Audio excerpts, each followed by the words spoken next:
Hijaunya lembah, hijaunya lereng pegunungan. Seri 5 Pelangi di Langit Singasari. Cerita, Esa Mintarja. Audiobook, novel silat. Bab 172. Kedua orang itu benar-benar dicekam oleh kebimbangan. Antara kesetiakawanan, harga diri dan kenyataan yang dihadapinya yang tidak dapat diingkarinya. Pergilah. Bawa Empu Kamenjangan. Kalian tentu dapat mencari seorang tabib yang akan dapat mengobatinya. Atau Empu Kamenjangan sendiri agaknya mempunyai obat penolong untuk sementara agar ia tetap dapat bertahan hidup, berkata Empu Sidikara. Kedua orang itu masih tetap ragu-ragu. Tetapi Empu Sidikara berkata lebih keras, jangan tunggu Empu Kamenjangan mati. Tanyakan kepadanya apakah ia membawa obat atau tidak. Kedua orang itu pun kemudian mendekati Empu Kamenjangan yang menjadi semakin lemah. Matanya mulai terpejam sementara nafasnya menjadi semakin sesak. Empu, desis salah seorang kawannya. Empu Kamenjangan ternyata masih mendengar suara kawannya. Dengan lemah ia bertanya, apakah tikus itu sudah mati? Kedua orang itu berpaling. Tetapi Mahisa Pukat dan Empu Sidikara telah berdiri dekat di belakang mereka. Bahkan keduanya telah mendengar pula desah suara Empu Kamenjangan meskipun hanya perlahan-lahan. Kedua orang itu memang menjadi ragu-ragu untuk menjawab. Sementara itu Empu Kamenjangan masih saja berdesis lemah, apakah anak itu sudah mati? Namun Empu Sidikara lah yang berdesis, suruh ia menelan obat yang dapat membantunya mempertahankan hidupnya. Kedua orang kawan Empu Kamenjangan itu ragu-ragu. Namun Empu Sidikara justru telah mendesak mereka dan berjongkok di samping Empu Kamenjangan. Tanpa mengatakan sesuatu Empu Sidikara telah mengambil sebutir obat dari kantong ikat pinggangnya dan perlahan-lahan dimasukkan di sela-sela bibir Empu Kamenjangan. Empu Kamenjangan tidak menyadari apa yang terjadi. Namun ketika obat itu seakan-akan mencair di mulutnya dan tertelan lewat kerongkongannya maka rasa-rasanya sentuhan udara segar telah mengalir di dalam rongga dadanya. Darahnya yang hampir membeku telah mulai bergejolak mengalir di seluruh pembuluh di tubuh. Empu Kamenjangan sempat menarik nafas dalam-dalam. Tetapi keadaannya masih saja sangat lemah. Kalian harus menunggui Empu Kamenjangan untuk beberapa lama. Keadaannya akan berangsur baik meskipun dalam keterbatasannya. Kalian berdua kemudian dapat membantunya meninggalkan tempat ini. Jika ia menjadi sadar, maka Empu Kamenjangan sendiri tahu apa yang harus ditelannya. Katakan bahwa aku telah menyelipkan sebutir obat di mulutnya. Kedua orang itu tidak menjawab. Mereka hanya termangu-mangu saja melihat Empu Sidikara yang kemudian mengajak Mahisa Pukat meninggalkan tempat itu. Sepeninggal Mahisa Pukat dan Empu Sidikara, maka keadaan Empu Kamenjangan memang menjadi semakin baik. Ketika ia kemudian menyadari keadaannya, maka ia bertanya lagi, apakah kau sudah membunuh anak itu? Tidak Empu, jawab salah seorang kawannya. Kenapa? Bertanya Empu Kamenjangan dengan wajah tegang. Kawannya memang menjadi ragu-ragu untuk menjawab. Tetapi yang seorang lagi berkata, Empu, sebaiknya Empu memikirkan keadaan Empu sekarang ini. Mungkin Empu mempunyai obat yang dapat setidak-setidaknya membantu agar daya tahan Empu semakin meningkat. Dengan demikian kita akan dapat meninggalkan tempat ini. Empu Kamenjangan termangu-mangu sejenak, sementara kawannya yang lain berkata pula, marilah Empu. Kita tinggalkan tempat ini. Nanti jika keadaan Empu menjadi semakin baik, biarlah kami ceritakan apa yang telah terjadi. Tetapi Empu Kamenjangan itu tiba-tiba saja bertanya, apakah Empu Sidikara ada di sini? Ya Empu, jawab salah seorang dari kedua kawannya. Samar-samar aku mendengar suaranya, namun tiba-tiba ia bertanya, apakah ia memberikan obat untukku? Kedua orang kawannya memang ragu-ragu untuk menjawab. Tetapi Empu Kamenjangan itu mendesak, ia mempunyai obat sebagaimana aku punya. Rasa-rasanya keadaanku cepat berubah karena obat yang diberikannya atau obatku sendiri. Kedua kawannya tidak dapat mengelak lagi. Meskipun ragu-ragu namun seorang di antara mereka pun kemudian berkata, Empu Sidikara telah memberikan obat itu kepada Empu langsung. Empu Sidikara lah yang menyelipkan obat itu di bibir Empu. Lalu apalagi yang dilakukan oleh orang tua? Bertanya Empu Kamenjangan. Empu Sidikara telah pergi, jawab kawannya. Namun katanya pula, tetapi sudahlah Empu. Sekarang, marilah kita pergi. Kita akan dapat membicarakan nanti jika keadaan Empu sudah bertambah baik. Kau jangan bodoh, berkata Empu Kamenjangan, pengaruh obat itu semakin lama semakin baik. Seandainya kita sempat menunggu beberapa saat, maka keadaanku tentu bertambah baik. Tetapi daya obat itu mempunyai keterbatasan.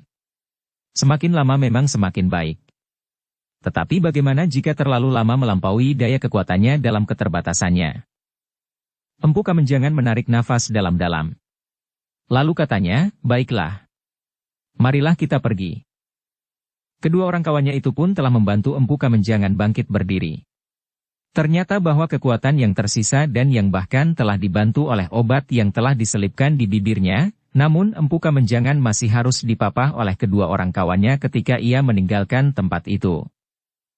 Baru kemudian, setelah mereka berada di rumah, kedua kawan Empu Kamenjangan itu menceritakan semua peristiwa yang terjadi sejak Empu Kamenjangan terlempar jatuh. Empu Kamenjangan sempat merenungi keterangan kedua kawannya itu. Namun bagaimanapun juga ia masih sulit untuk menerima kenyataan bahwa ia dikalahkan oleh Mahisa Pukat. Empu Kamenjangan juga sulit untuk mengerti sikap saudara seperguruannya. Empu Sidikara sama sekali tidak mau membantunya, bahkan ketika kedua orang kawannya siap melawan Mahisa Pukat, Empu Sidikara itu menyatakan berdiri di pihak Mahisa Pukat. Namun ternyata bahwa Empu Sidikara itu telah memberikan obat baginya pada saat yang sangat mencemaskan. Seandainya Empu Sidikara membiarkannya terkapar di tanah berbatu padas, mungkin ia tidak akan sempat bangkit lagi.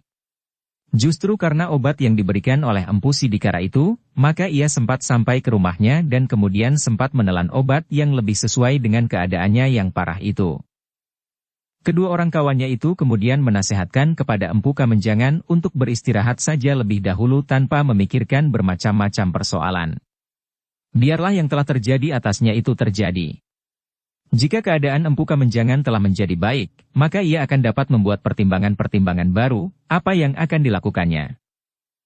Sementara itu, Mahisa Pukat justru telah diminta singgah di rumah Empu Sidikara. Rumahnya memang tidak ada di lingkungan dinding kota raja sebagaimana Empu Kamenjangan. Namun juga tidak terlalu jauh. Rumah Empu Sidikara berada di sebuah padukuhan yang besar. Namun halamannya yang luas terletak di ujung padukuhan. Bahkan terpisah oleh kotak-kotak sawah yang sempit, milik Empu Sidikara sendiri. Sebuah padepokan kecil yang tenang, desis Mahisa Pukat. Empu Sidikara mengangguk-angguk. Katanya, aku memang merindukan sebuah padepokan. Tetapi aku masih belum sempat mendirikannya. Rumah yang dikelilingi oleh halaman dan sawah ini aku harap kelak dapat berkembang menjadi sebuah padepokan. Meskipun tidak akan pernah dapat menjadi padepokan sebesar padepokan Bajraseta. Kenapa tidak? Bertanya Mahisa Pukat. Tidak. Aku tidak mempunyai kemampuan yang cukup untuk mendirikan sebuah padepokan. Meskipun demikian aku memang mencoba untuk merintisnya. Ada beberapa orang anak muda yang tinggal di rumahku. Mereka menyebut aku guru, berkata Empu Sidikara. Satu langkah awal, desis Mahisa Pukat. Beberapa lama Mahisa Pukat berada di rumah Empu Sidikara yang sejuk. Mahisa Pukat memang melihat beberapa orang anak muda yang tinggal di rumah yang terhitung besar itu. Mereka bersikap hormat kepada Empu Sidikara sebagaimana seorang murid kepada gurunya. Mahisa Pukat mengangguk-angguk. Dibanding dengan padepokan Bajraseta, maka padepokan yang sedang dirintis oleh Empu Sidikara itu adalah padepokan yang kecil saja. Untuk beberapa lama Mahisa Pukat masih berada di rumah Empu Sidikara itu. Bahkan Mahisa Pukat sempat membicarakan kemungkinan pengganti kedudukan Empu Kamenjangan di Kasatriyan. Namun Empu Sidikara tersenyum sambil berdesis, sulit bagiku untuk menerima tawaran seperti itu. Mahisa Pukat termangu-mangu sejenak. Namun ia pun kemudian bertanya, kenapa Empu? Bukan Empu yang menyebabkan Empu Kamenjangan terusir dari Kasatriyan. Seandainya Empu kemudian hadir, maka tidak ada lagi hubungannya dengan kepergian Empu Kamenjangan. Tidak Nger. Aku adalah saudara seperguruan Empu Kamenjangan. Tentu tidak baik jika kemudian aku hadir di Kasatriyan, sementara saudara seperguruanku telah terusir, jawab Empu Sidikara. Mahisa Pukat mengangguk-angguk kecil. Ia mengerti sepenuhnya kenapa Empu Sidikara merasa berkeberatan untuk menggantikan kedudukan Empu Kamenjangan di Kasatriyan. Karena itu, maka Mahisa Pukat tidak membicarakannya lagi. Demikianlah, setelah beberapa lama Mahisa Pukat berada di rumah Empu Sidikara, maka ia pun berniat untuk minta diri. Namun Mahisa Pukat itu pun kemudian bertanya, "Empu, bagaimana sikap Empu jika Empu Kamenjangan benar-benar marah kepada Empu?" Empu Sidikara tersenyum. Katanya, "Sudah aku katakan Ger, bahwa aku tidak dapat mengingkari kata nuraniku. Karena itu, maka aku akan mempertanggungjawabkan akibat dari sikapku. Sebenarnya lah bahwa Empu Kamenjangan tidak mempunyai banyak kelebihan dari aku. Empu Kamenjangan mempunyai beberapa kelebihan di satu sisi. Aku pun mempunyai kelebihan di sisi lain, sehingga jika kami benar-benar harus membenturkan ilmu dan kemampuan aku sudah siap. Tetapi aku harap bahwa hal itu tidak akan terjadi. Jika kelak hati Empu Kamenjangan sudah dingin, maka ia tidak akan berusaha menghukumku.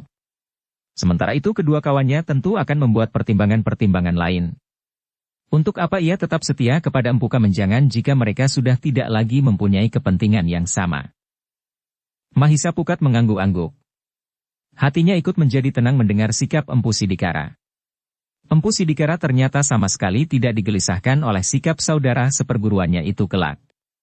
Bahkan ia berharap bahwa saudara seperguruannya dan dua orang kawannya itu berubah sikap. Sebenarnya lah ketika keadaan Empu Kamenjangan berangsur baik, maka ia sempat berpikir kembali tentang sikapnya terhadap Mahisa Pukat dan kemarahannya terhadap saudara seperguruannya. Ia pun menilai arti dari usaha Empu Sidikara mengobatinya pada saat umurnya telah berada di ujung rambut. Seandainya saudara seperguruannya itu benar-benar berniat buruk terhadapnya, maka untuk apa ia memberikan obat yang mampu membantunya meningkatkan daya tahan tubuhnya sehingga ia tidak mati di lereng bukit itu. Di samping itu ia pun harus mengakui kelebihan Mahisa Pukat atas dirinya. Kedua kawannya itu mengatakan bahwa beberapa saat setelah benturan itu terjadi, maka Mahisa Pukat telah mampu bersiap untuk melawan mereka berdua sebelum Empu Sidikara menampakkan diri. Dengan demikian, berkata salah seorang kawan Empu Sidikara itu, jika Mahisa Pukat berniat, maka ia dapat saja melakukan tindakan yang lebih jauh dari yang sudah dilakukan. Apalagi setelah Empu Sidikara menyatakan sikapnya. Empu Kamenjangan mengangguk-angguk kecil. Ternyata ia sempat menilai kembali tindakan-tindakan yang pernah diambilnya sejak Mahisa Pukat datang di Kasatriyan sebagai pemimpin kelompok pelayan dalam. Sebagai seorang yang berilmu sangat tinggi, ia merasa tersinggung melihat perlakuan penghuni Kasatriyan itu terhadap para pelayan dalam yang dianggap tidak lebih dari sekedar pelayan sebagaimana para pelayan yang lain. Sebenarnya lah ketika keadaan Empu Kamenjangan berangsur baik, maka ia sempat berpikir kembali tentang sikapnya terhadap Mahisa Pukat dan kemarahannya terhadap saudara seperguruannya. Ia pun menilai arti dari usaha Empu Sidikara mengobatinya pada saat umurnya telah berada di ujung rambut. Seandainya saudara seperguruannya itu benar-benar berniat buruk terhadapnya, maka untuk apa ia memberikan obat yang mampu membantunya meningkatkan daya tahan tubuhnya sehingga ia tidak mati di lereng bukit itu. Di samping itu ia pun harus mengakui kelebihan Mahisa Pukat atas dirinya. Kedua kawannya itu mengatakan bahwa beberapa saat setelah benturan itu terjadi, maka Mahisa, "Baiklah," berkata Empu Kamenjangan kepada kedua orang kawannya justru ketika luka-luka dalamnya menjadi semakin baik beberapa hari kemudian. "Agaknya kita harus mengakhiri permusuhan kita dengan Mahisa Pukat. Meskipun aku sudah benar-benar mengancam jiwanya, namun ia masih tetap menahan diri. Aku memang tidak dapat lain kecuali mengakui kesalahan dan sekaligus mengakui kekalahanku. Bagaimanapun juga, aku tidak akan dapat menang lawannya jika aku bertindak jujur." Kedua kawannya pun menarik nafas panjang. Sebenarnya lah bahwa mereka memang sudah jemu bermusuhan dengan Mahisa Pukat yang berilmu tinggi. Jika anak muda itu kehilangan kesabaran, jika ia berusaha melawan mereka bertiga seorang demi seorang, maka mereka akan dapat menjadi debu. Dengan demikian, maka persoalan yang terjadi di Kasatriyan Singasari itu pun menjadi tenang. Persoalan yang memang tidak banyak diketahui orang. Tetapi yang hampir saja merenggut jiwa orang yang pernah bertugas di Kasatriyan itu. Dengan demikian maka untuk sementara Mahisa Pukat bertugas sendirian di Kasatriyan Singasari. Para bangsawan muda yang semula menjadi murid Empu Kamenjangan dan kedua orang guru yang lain, harus belajar ilmu kanuragan kepada Mahisa Pukat. Mula-mula memang ada keseganan pada para bangsawan muda itu. Tetapi sikap Mahisa Pukat yang tegas dan berwibawa ternyata mampu menundukkan tantangan yang tumbuh di lingkungan Kasatriyan. Namun ternyata bahwa Pangeran Kuda Pratama berpendapat bahwa Mahisa Pukat akan menjadi sangat sibuk di Kasatriyan jika ia harus memberikan latihan olah kanuragan seorang diri di Kasatriyan. Bahkan Pangeran Kuda Pratama itu telah memanggilnya dan bertanya kepadanya, apakah kau dapat menunjuk seseorang yang dapat bekerja bersama untuk memberikan latihan-latihan olah kanuragan di Kasatriyan? Mahisa Pukat termangu-mangu sejenak. Ingatannya yang pertama telah meloncat kepada saudaranya Mahisa Murti yang ada di padepokan Bajraseta. Namun ia tidak segera dapat menyanggupinya karena ia harus berhubungan lebih dahulu dengan Mahisa Murti. Karena itu, maka ia pun kemudian menjawab, Pangeran, ada seorang saudaraku di padepokan Bajraseta. Ia memiliki kemampuan dan ilmu sebagaimana aku sendiri. Jika Pangeran berkenan, aku akan menghubunginya untuk menanyakan kepadanya, apakah ia bersedia bekerja bersamaku di Kasatriyan. Aku tidak berkeberatan. Pergilah, temuilah saudaramu itu dan ajaklah ia menemui aku, berkata Pangeran Kuda Pratama. Jika demikian aku mohon waktu barang 3 hari untuk menemui saudaraku itu, berkata Mahisa Pukat kemudian. Ternyata Pangeran Kuda Pratama tidak berkeberatan. Setelah memberitahukan rencananya meninggalkan Kasatriyan kepada para pelayan dalam serta menunjuk seorang di antara mereka untuk mewakilinya selama ia pergi, maka Mahisa Pukat pun telah meninggalkan Kasatriyan.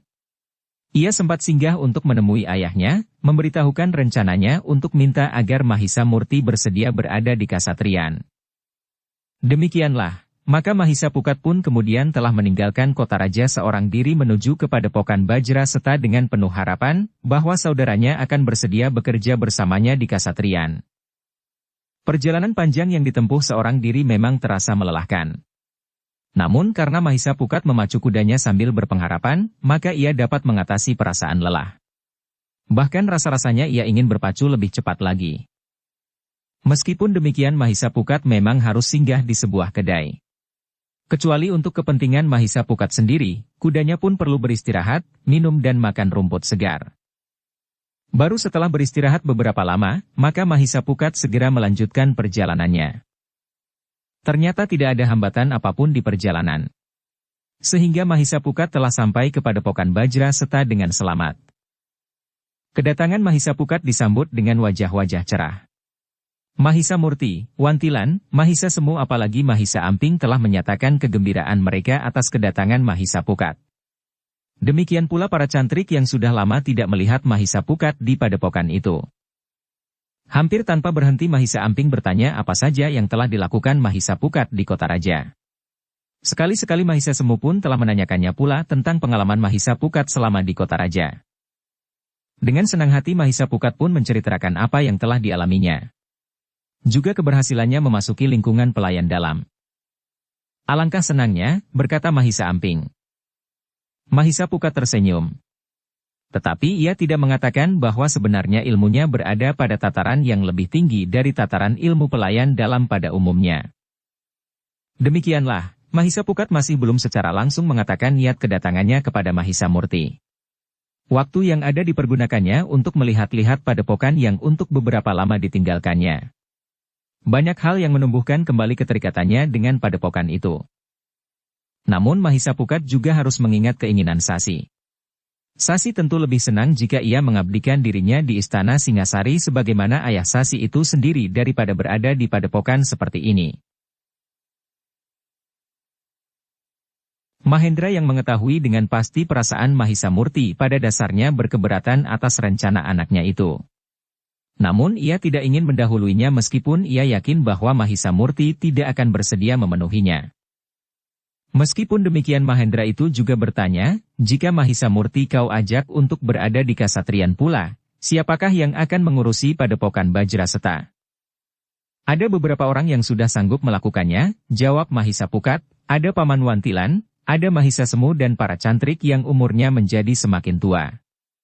Mereka akan dapat mengurusi padepokan itu dan mengembangkannya. Tetapi di sebuah padepokan diperlukan setidak-tidaknya seorang yang dapat dianggap sebagai panutan. Ia harus mempunyai wibawa cukup atas semua penghuni dan isi padepokan.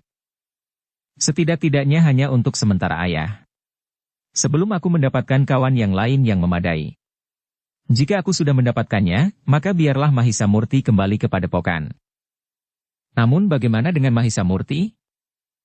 Setelah berada di padepokan Mahisa Pukat justru merasa ragu-ragu untuk menyampaikan maksudnya.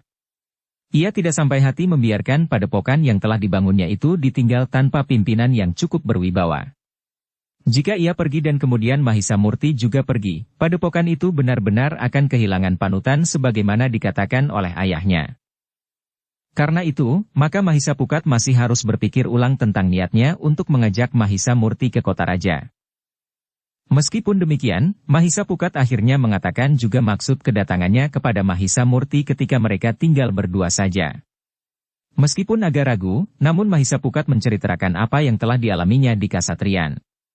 Dengan urut Mahisa Pukat menceritakan apa yang telah terjadi sehingga akhirnya ia tinggal sendiri di Kasatriyan Singasari. Pangeran Kuda Pratama memerintahkan agar aku mendapat seorang yang akan dapat bekerja bersama untuk menangani para bangsawan muda di Kasatriyan. Karena itulah, maka aku pulang dan menyampaikan persoalan ini kepadamu. Mahisa Murti menarik nafas dalam-dalam. Ia tanggap akan maksud Mahisa Pukat. Untuk beberapa saat Mahisa Murti merenungi maksud Mahisa Pukat. Namun seperti yang sudah diduga oleh Mahisa Pukat, maka Mahisa Murti itu kemudian berkata, "Aku berterima kasih kepadamu Mahisa Pukat, bahwa kau berniat untuk mengajakku masuk ke Kasatriyan Singasari. Dengan demikian maka kau telah membuka kesempatan bagiku untuk ikut mengabdi langsung di istana.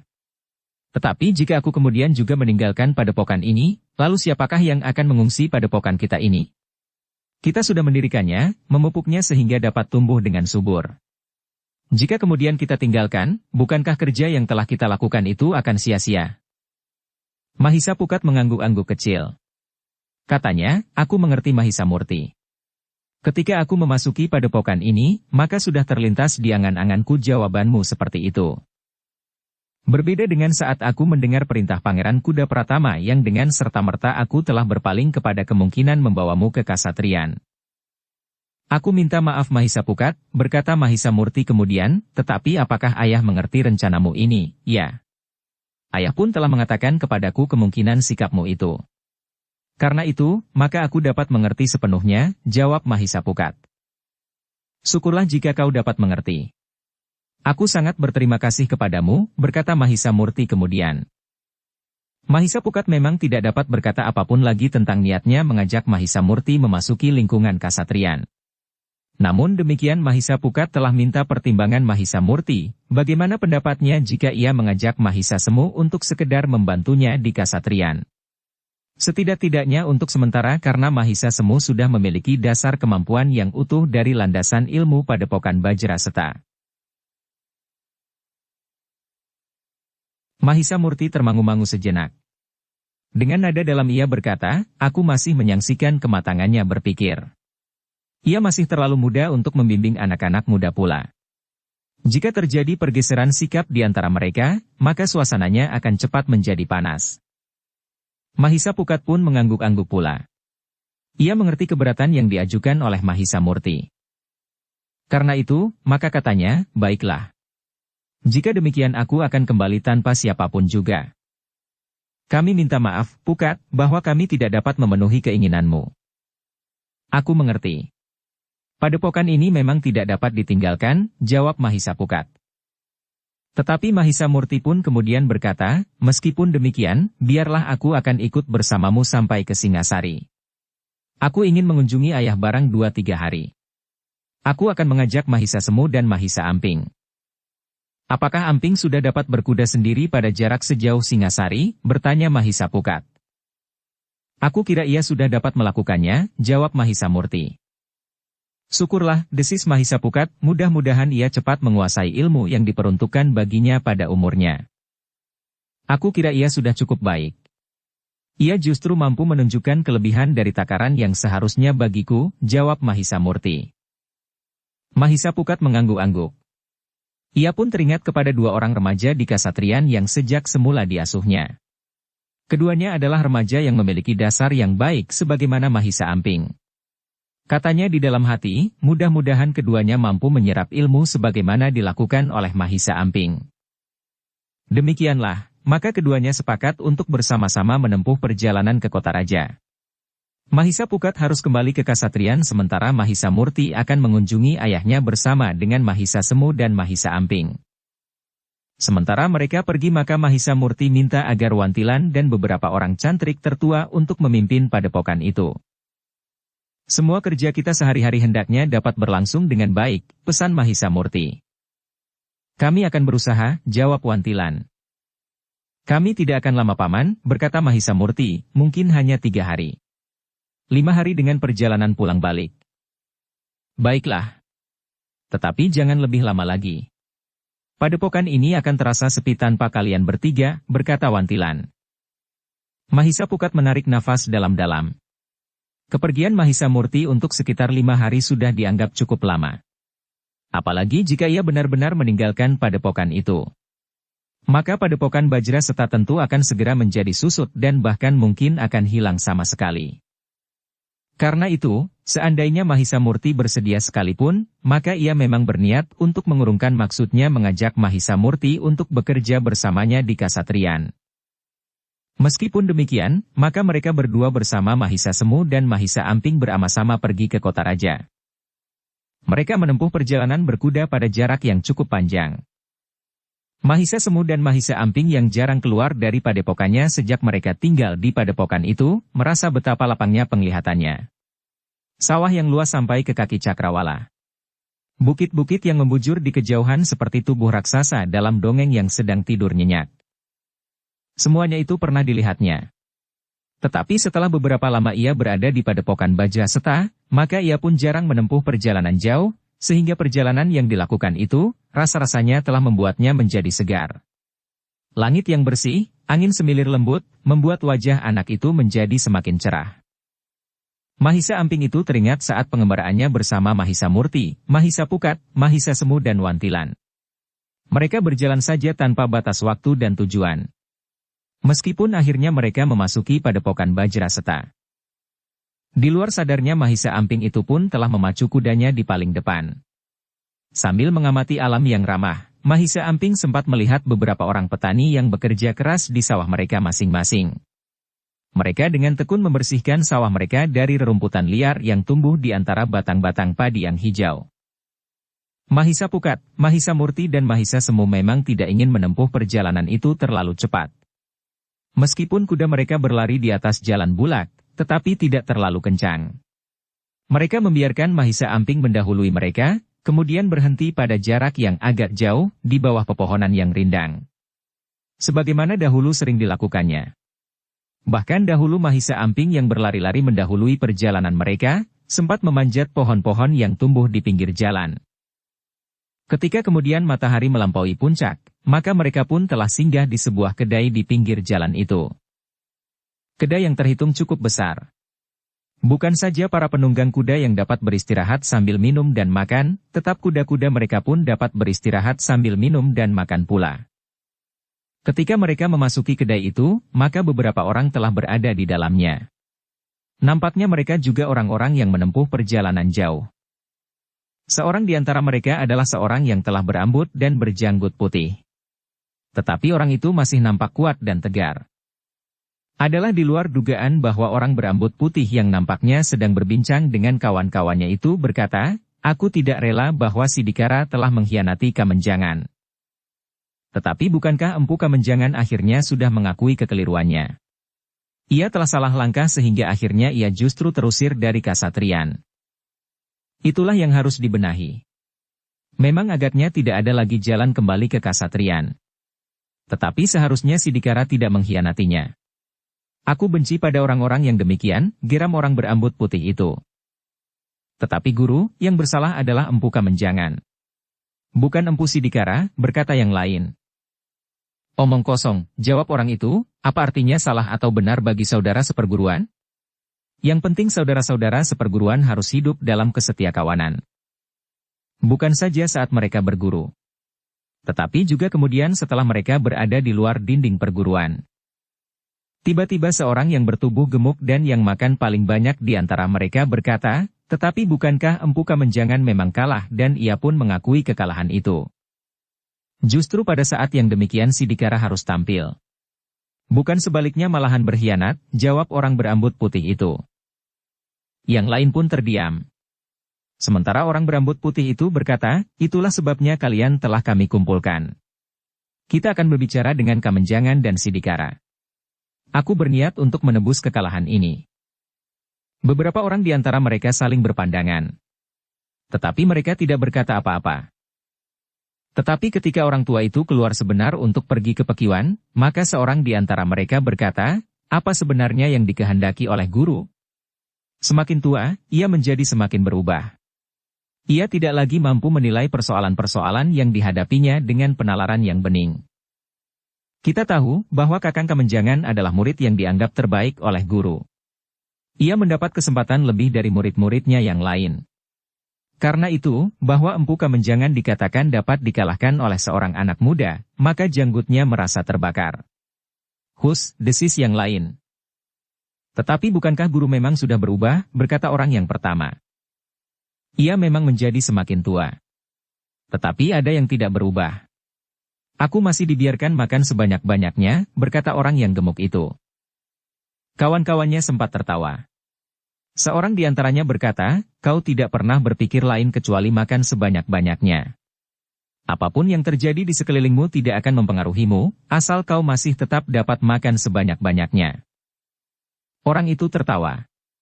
Tetapi dengan cepat ia menutup mulutnya. Sementara itu seorang yang lain berkata bersungguh-sungguh, nanti, setelah guru memanggil Empu Kamenjangan dan Empu Sidikara, lalu apa yang akan dilakukannya? Apa pula yang harus kami lakukan? Menghukum Empu Sidikara beramai-ramai? Entahlah, jawab yang lain, apa pula maksud guru dengan menebus kekalahan? Apakah kita harus bertempur melawan anak muda yang telah mengalahkan Empu Kamenjangan itu atau guru sendiri yang akan melakukannya atau apa? Tetapi mereka pun terdiam ketika mereka melihat orang beranggut putih yang mereka sebut sebagai guru itu. Untuk beberapa saat mereka saling berdiam diri. Mahisa Murti dan Mahisa Pukat pun sama sekali tidak berbicara apapun juga selain memesan makanan dan minuman serta minta agar kuda-kuda mereka juga dirawat. Namun anak-anak muda itu terkejut ketika orang berjanggut putih itu tiba-tiba saja berdiri dan melangkah mendekati mereka. Sambil duduk di dekat mereka, orang itu bertanya, anak-anak muda itu akan pergi kemana atau dari mana? Mahisa Murti dan Mahisa Pukat memang menjadi agak bingung. Sudah tentu mereka tidak akan menyebut bahwa salah seorang di antara mereka adalah Mahisa Pukat. Kebetulan itu harus mereka tanggapi dengan sangat berhati-hati. Namun ternyata bahwa Mahisa Murtilah yang menjawab, kami baru saja menempuh perjalanan dari Bumiagara. Bumiagara, orang itu mengerutkan dahinya. Kemudian ia pun bertanya, kalian akan pergi kemana? Kembali ke Singasari, jawab Mahisa Murti, apakah kalian anak-anak Singasari? Bertanya orang itu. Bukan, jawab Mahisa Murti, kami adalah orang Sangling. Tetapi ada saudara kami yang tinggal di Singasari. Sudah agak lama kami tinggal bersama saudara kami itu. Orang tua itu mengangguk-angguk. Ia pun kemudian bertanya, apakah kalian semua bersaudara? Ya, jawab Mahisa Murti, bahkan masih ada saudara kami yang lain. Orang itu mengangguk-angguk. Lalu katanya, kenapa kalian tidak memilih jalan yang lebih dekat? Kami sudah terbiasa menempuh jalan ini, jawab Mahisa Murti. Orang itu mengangguk-angguk. Sementara itu Mahisa Semu dan Mahisa Amping yang tanggap akan jawaban-jawaban Mahisa Murti telah mengarang nama-nama bagi diri mereka masing-masing. Untunglah bahwa orang itu tidak bertanya nama mereka seorang demi seorang. Bahkan kemudian orang tua itu telah bangkit dan mendekati murid-muridnya sambil berkata, marilah. Kita lanjutkan perjalanan. Sejenak kemudian, setelah membayar harga makanan dan minuman mereka, maka orang-orang itu pun segera meninggalkan kedai itu. Selain gurunya, maka mereka berjumlah 5 orang. Seorang di antara mereka, yang termuda, adalah orang yang gemuk itu. Demikian mereka pergi, maka Mahisa Murti dan Mahisa Pukat itu pun menarik nafas dalam-dalam. Seakan-akan mereka telah terlepas dari intaian sekelompok serigala yang lapar. Adalah kebetulan sekali kita bertemu di sini, berkata Mahisa Pukat. Hanya terjadi 1 dari 1000 peristiwa, jawab Mahisa Murti, namun membuat hati ini menjadi berdebar-debar. Mahisa Pukat tersenyum. Katanya, jika aku sempat bertemu lebih dahulu dengan Empu Sidikara. Kau coba sajalah, berkata Mahisa Murti, sebentar lagi kita akan melanjutkan perjalanan. Aku akan langsung singgah di rumah Empu Sidikara mengabarkan rencana yang kita dengar tadi. Baiklah, aku orang-orang itu tentu akan singgah lebih dahulu di rumah Empu Kamenjangan. Baru kemudian mereka akan memanggil Empu Sidikara. Mahisa Pukat mengangguk-angguk. Namun rasa-rasanya ia menjadi tergesa-gesa menyelesaikan makan dan minumnya. Demikian mereka selesai, maka mereka pun segera mempersiapkan diri. Agaknya kuda mereka pun telah cukup beristirahat. Telah cukup pula makan dan minum sebagaimana mereka sendiri. Perjalanan mereka tidak lagi sekedar melarikan kuda mereka di tengah-tengah bulak. Tetapi mereka telah melarikan kuda mereka lebih kencang, meskipun tidak berpacu seperti di pacuan kuda. Setelah menempuh perjalanan panjang, maka seperti yang direncanakan Mahisa Pukat tidak singgah dulu di rumah ayahnya. Tetapi ia langsung menuju ke rumah Empu Sidikara. Karena itu ketika Mahisa Murti, Mahisa Semu dan Mahisa Amping datang. Apa kesan yang kau dapatkan pada Empu Sidikara itu? Seperti saudara-saudara seperguruannya, Empu Sidikara merasa bahwa gurunya telah berubah. Jawab Mahisa Pukat, ia berharap bahwa ia dapat berbicara dengan baik. Tetapi tanggapannya memang sama seperti saudara-saudara seperguruannya yang lain tentang Empu Kamenjangan. Empu Kamenjangan memang terlalu manja, sehingga kadang-kadang ia tidak berdiri beralaskan kenyataan. Seperti sikapnya di Kasatrian. Bahkan ia pun ikut memanjakannya ketika ia minta menjajagi ilmuku. Kenapa ia mendapat perhatian khusus dari gurunya? Bertanya Mahendra. Ia dianggap murid terbaik oleh gurunya, jawab Mahisa Pukat. Ia mempunyai beberapa kelebihan, sehingga ia mendapat perhatian khusus.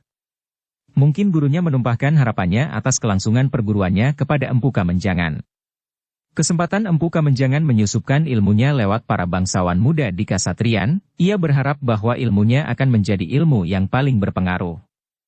Para bangsawan itu kelak akan memegang kepemimpinan di Singasari. Sementara itu mereka adalah orang-orang yang memiliki landasan ilmu dari perguruan Empu Kamenjangan. Mahendra mengangguk-angguk. Namun kemudian ia berkata, jika demikian maka kau harus berhati-hati Mahisa Pukat. Mungkin orang itu akan berbuat apa saja untuk merebut kembali kedudukannya. Mungkin mereka tidak segan-segan berbuat licik dan mengabaikan harga dirinya untuk mencapai keinginannya, menembus kembali dinding Kasatrian. Tetapi Pangeran Kuda Pratama bukan seorang yang pendiriannya mudah goyah.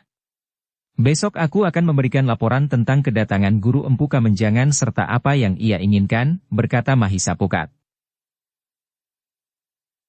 Baiklah, Mahendra mengangguk-angguk, meskipun demikian kau harus tetap berhati-hati. Demikianlah, maka malam itu Mahisa Pukat bermalam di rumah ayahnya. Ia masih ingin banyak berbicara dengan Mahisa Murti, Mahisa Semu dan Mahisa Amping. Memang sampai lewat tengah malam mereka berbincang tanpa habis-habisnya. Ada saja yang mereka bicarakan. Tentang padepokan Bajraseta, tentang hubungan padepokan itu dengan padukuhan-padukuhan sekitarnya dan juga tentang Kasatrian Singasari. Namun malam menjadi semakin larut, maka Mahendra pun memperingatkan Mahisa Pukat, bahwa besok ia masih harus melakukan kewajibannya yang sudah ditinggalkan sekitar sepekan. Ketika matahari terbit di keesokan harinya, maka Mahisa Pukat telah siap untuk pergi ke Kasatrian. Ia minta Mahisa Murti untuk tinggal beberapa hari di kota raja. Pada satu kesempatan aku akan mengajak kalian ke Kasatrian Singasari. Kalian dapat bertemu dan berbicara dengan Pangeran Kuda Pratama yang pernah menyetujui kehadiran Mahisa Murti di Kasatrian. Kau akan dapat berbicara langsung dan memberikan alasan-alasanmu kenapa kau tidak dapat bertugas di Kasatrian, berkata Mahisa Pukat. Mahisa Murti mengangguk-angguk. Katanya, baiklah. Aku akan menunggu kesempatan itu. Tentu tidak akan lama besok atau lusa, berkata Mahisa Pukat pula, sementara itu kau dapat membawa Mahisa Semu dan Mahisa Amping melihat-lihat keadaan kota raja. Baiklah, Mahisa Murti mengangguk kecil, aku mempunyai waktu beberapa hari di kota raja ini. Mahisa Pukat pun kemudian telah minta diri kepada ayahnya pula untuk kembali ke Kasatrian. Namun ia masih mempunyai sedikit waktu untuk singgah ke rumah Sasi. Mahisa Pukat memang tidak dapat terlalu lama berada di rumah Sasi. Meskipun agaknya Sasi masih mengharap Mahisa Pukat tinggal lebih lama di rumahnya, namun Mahisa Pukat harus segera kembali ke Kasatrian. Bahkan ketika Arya Kuda Cemani berangkat ke tugasnya maka ia pun bertanya kepada Mahisa Pukat, apakah kau masih belum bertugas hari ini? Aku memang akan pergi ke Kasatrian. Aku hanya singgah sebentar, jawab Mahisa Pukat. Demikianlah, sepeninggal Arya Kuda Cemani, maka Mahisa Pukat telah minta diri pula. Sasi tidak lagi menahannya, karena ia menyadari bahwa Mahisa Pukat memang harus segera berada di Kasatriyan untuk melakukan tugasnya. Demikian Mahisa Pukat sampai di Kasatriyan, maka yang pertama-tama dilakukan adalah mohon untuk dapat menghadap Pangeran Kuda Pratama. Ternyata Pangeran Kuda Pratama tidak berkeberatan untuk menerimanya. Ditemuinya Mahisa Pukat di Serambi tempat tinggal Pangeran Kuda Pratama masih di lingkungan Kasatriyan setelah melaporkan diri bahwa ia telah siap untuk bertugas lagi, maka Mahisa Pukat pun telah melaporkan pula bahwa kepergiannya ke Padepokan Baja serta tidak menghasilkan apa-apa. Bagaimana dengan saudaramu itu? Bertanya Pangeran Kuda Pratama. Ia sekarang berada di kota raja, Pangeran, jawab Mahisa Pukat. Jika Pangeran berkenan, ia akan menghadap untuk menyampaikan alasan-alasannya, kenapa ia tidak dapat ikut bersamaku bertugas di Kasatriyan. Tentu saja aku senang sekali menerimanya, berkata Pangeran Kuda Pratama, ajaklah ia kemari. Apakah besok saudaraku itu diperkenankan menghadap? Bertanya Mahisa Pukat. Ya, jawab Pangeran Kuda Pratama, kapan saja ia akan datang, aku akan menerimanya dengan senang hati. Kecuali jika kebetulan aku tidak ada di Kasatriyan. Baiklah Pangeran, jawab Mahisa Pukat, nanti malam aku akan pulang dan besok membawa saudaraku itu menghadap, berkata Mahisa Pukat. Namun kemudian Mahisa Pukat pun telah memberikan laporan tentang guru dan saudara-saudara seperguruan Empu Kamenjangan yang telah datang ke kota raja. Dari mana kau tahu? Bertanya Pangeran Kuda Pratama. Hanya satu kebetulan Pangeran. Agaknya memang kurang meyakinkan. Tetapi demikianlah yang sudah terjadi. Pangeran Kuda Pratama mengangguk-angguk. Ia mendengarkan dengan sungguh-sungguh laporan Mahisa Pukat tentang sikap guru Empu Kamenjangan. Apakah gurunya sudah sangat tua? Bertanya Pangeran Kuda Pratama. Belum Pangeran, jawab Mahisa Pukat, mungkin umurnya tidak terpaut terlalu banyak dengan Empu Kamenjangan dan Empu Sidikara. Pangeran Kuda Pratama mengangguk-angguk. Katanya, sebaiknya kita tunggu. Langkah apa yang akan diambil? Jika perlu, maka biarlah aku sendiri yang akan menemui gurunya. Jangan Pangeran, berkata Mahisa Pukau, orang itu bukan apa-apa. Karena itu, tidak sepantasnya Pangeran melibatkan diri langsung dengan persoalan ini. Mungkin saudaraku yang kebetulan berada di kota raja. Mungkin pula ayahku. Ayahmu sudah terlalu tua Mahisa Pukat. Bukankah aku lebih muda dari ayahmu meskipun aku juga sudah tua? Tetapi orang itu tidak cukup penting untuk menggerakkan wiru kain Pangeran, sahut Mahisa Pukat. Pangeran Kuda Pratama tersenyum. Katanya, jangan melibatkan orang lain yang tidak mempunyai sangkut paut sama sekali dengan persoalan yang sedang mereka hadapi. Persoalannya adalah persoalan yang langsung menyangkut kedudukan di Kasatriyan.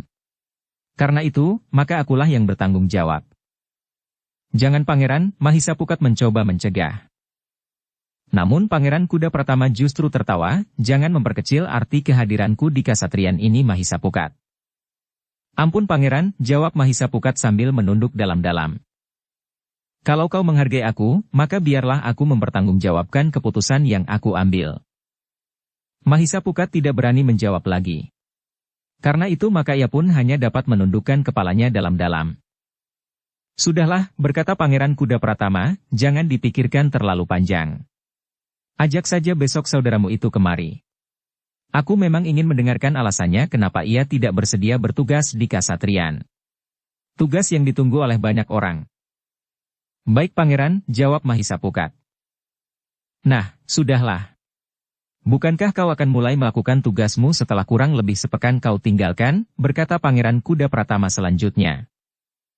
Iya, Pangeran, jawab Mahisa Pukat kemudian. Tetapi aku pesankan kepadamu, sebaiknya kau tidak membawa anak-anak muridmu keluar dari istana lebih dahulu sampai 2-3 hari. Kita akan melihat perkembangan suasana.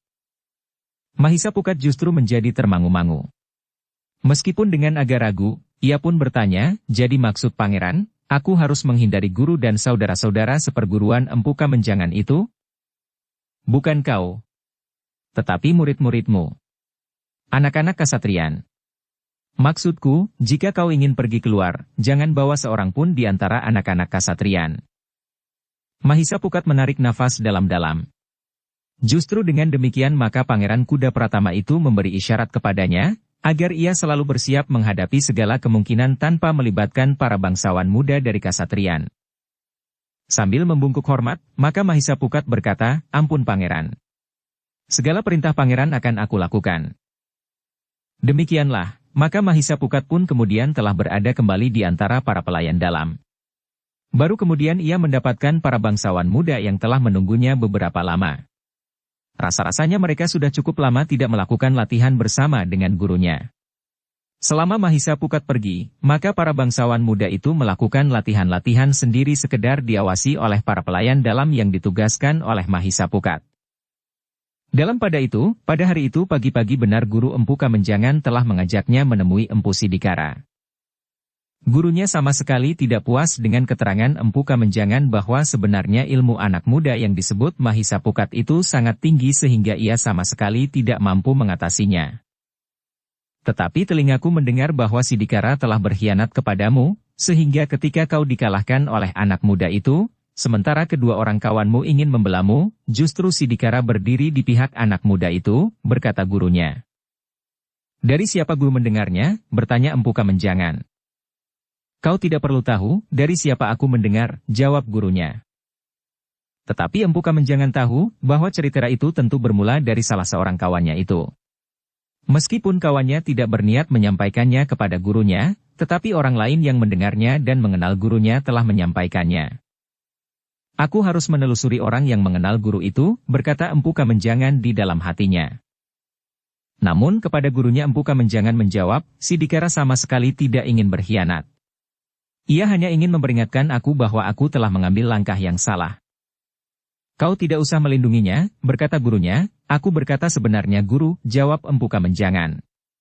Ia pun menceritakan bagaimana Empu Sidikara telah mengobatinya ketika ia hampir saja dijemput oleh maut. Tetapi gurunya tetap berpendapat bahwa Empu Sidikara telah melakukan kesalahan. Karena itu, maka guru Empu Kamenjangan telah mengajaknya untuk menemui Empu Sidikara, maka Empu Sidikara telah siap untuk menerima mereka. Tanpa kegelisahan sama sekali, ia mempersilakan gurunya untuk naik ke pendapa bersama saudara-saudaranya seperguruannya. Aku menunggu sejak kemarin, berkata Empu Sidikara. Sejak kemarin, gurunya bertanya. Ya. Sejak kemarin, jawab Empu Sidikara. Bagaimana kau tahu bahwa aku akan datang kemarin, bertanya gurunya. Orang yang memberitakan kepada guru apa yang telah terjadi dengan Empu Kamenjangan itulah yang mengatakan kepadaku, jawab Sidikara sambil tersenyum. Kau berbohong, berkata gurunya, tetapi baiklah. Meskipun kau berbohong, tetapi aku benar-benar mengetahui atau perasaan-perasaan lain yang bergejolak di jantungmu. Kau menerima kedatanganku dengan persiapan jiwani yang mantap. Meskipun kau berbohong tentang siapa yang mengatakan kepadamu bahwa aku datang, nyatanya kau memang mengetahuinya. Guru Empu Kamenjangan itu berhenti sejenak, lalu katanya, aku memang kemarin datang ke rumah Kamenjangan. Sebenarnya aku memang akan langsung datang kemari. Tetapi aku tidak ingin perasaanku yang masih panas itu membakar rumahmu ini. Terima kasih guru, jawab Empu Sidikara, aku memang sudah lama tidak bertemu dengan guru. Kedatangan guru sangat menyenangkan meskipun aku tahu bahwa guru tentu marah akan sikapku ketika Empu Kamenjangan bertempur dengan Mahisa Pukat, seorang pelayan dalam yang masih sangat muda dibandingkan dengan umur kami. Maksudku umurku dan umur Empu Kamenjangan. Nah, sekarang aku datang untuk menuntut tanggung jawabmu sebagai saudara seperguruan Kamenjangan. Kenapa kau telah mengkhianatinya? Bertanya gurunya. Sebenarnya aku ingin bertanya kepada Empu Kamenjangan, apakah ia merasa aku khianati? Aku tidak peduli pendapat Kamenjangan. Tetapi menurut pendapatku, kau telah berkhianat, geram gurunya. Nah, bukankah ada orang lain yang melaporkan kepada guru? Apa kata orang itu? Aku tidak tahu maksudnya, kenapa ia melapor kepada guru, kemudian ia memberitahukan kepadaku bahwa guru akan datang menemui aku. Jangan berbelit-belit, bentak gurunya. Empu Sidikara mengerutkan dahinya. Tetapi ia berkata, aku tidak tahu, kenapa guru menganggap aku berbelit-belit. Cukup, bentak gurunya. Lalu katanya, kau harus menebus pengkhianatanmu. Maksud guru, bertanya Empu Sidikara. Kau tantang anak itu. Kau harus mengalahkannya. Baru harga diri perguruan kita dapat diangkat kembali. Tetapi Empu Sidikara menjawab sambil menggelengkan kepalanya, tidak guru. Aku tidak sanggup. Sebelum Empu Kamenjangan, aku telah bertempur melawannya. Juga atas permintaan Empu Kamenjangan. Ternyata aku tidak dapat mengimbangi ilmunya. Ketika kemudian Empu Kamenjangan ingin melakukannya sendiri, aku sudah memperingatkannya. Tetapi Empu Kamenjangan tetap melakukannya. Hampir saja Empu Kamenjangan terbunuh dalam pertempuran itu. Kenapa kau justru berbuat sebaliknya ketika kedua orang kawan Kamenjangan itu berusaha membalas sakit hati atas kekalahan Kamenjangan? Justru kau mengancam untuk berdiri di pihak anak muda itu. Aku justru ingin mempertahankan harga diri perguruan kita. Apa kata orang bahwa perguruan kita baru dapat mengalahkan lawannya setelah mendapat bantuan dari orang lain? Karena itu, maka aku mencegah pertempuran yang akan terjadi antara kedua orang kawan Empu Kamenjangan melawan Mahisa Pukat itu, jawab Empu Sidikara. Lalu ia pun kemudian bertanya kepada Empu Kamenjangan, nah, Empu Kamenjangan, apa pendapatmu sebenarnya? Kata hati nuranimu? Empu Kamenjangan menarik nafas dalam-dalam. Meskipun agak ragu ia berkata, aku memang sudah dikalahkannya. Aku harus mengakui itu. Bagus. Besok atau sampai kapanpun aku berusaha untuk menjumpai anak itu. Saudara-saudara seperguruan kalian masih mempunyai kebesaran jiwa untuk membela nama baik perguruan kalian. Mereka akan dengan dada tengadah menghadapi pelayan dalam yang angkuh itu. Namun tiba-tiba muridnya yang gemuk itu berkata, Guru, jika Empu Kamenjangan dan Empu Sidikara saja tidak dapat mengatasi ilmunya, apalagi kami. Diam kau, bentak gurunya, bahwa Kamenjangan kehilangan kedudukannya di kasatrian itu berarti bahwa ilmu perguruan kita tidak akan dapat menjadi ilmu yang paling berpengaruh di Singasari. Jika ada di antara kita yang masih tetap berada di kasatrian maka para bangsawan Singasari akan melandasi kekuatan mereka dalam kedudukan mereka dengan ilmu dari perguruan kita. Tetapi itu sudah terlepas, berkata Empu Kamenjangan, apakah dengan menantang dan berkelahi melawan pelayan dalam itu, kedudukan di kasatrian dapat kita miliki kembali? Kau memang bodoh. Kita jadikan pelayan dalam itu taruhan.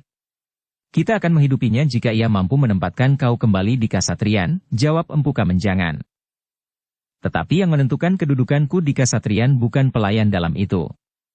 Tetapi Pangeran Kuda Pratama, jawab Empu Kamenjangan. Tetapi bukankah pelayan dalam itu punya mulut?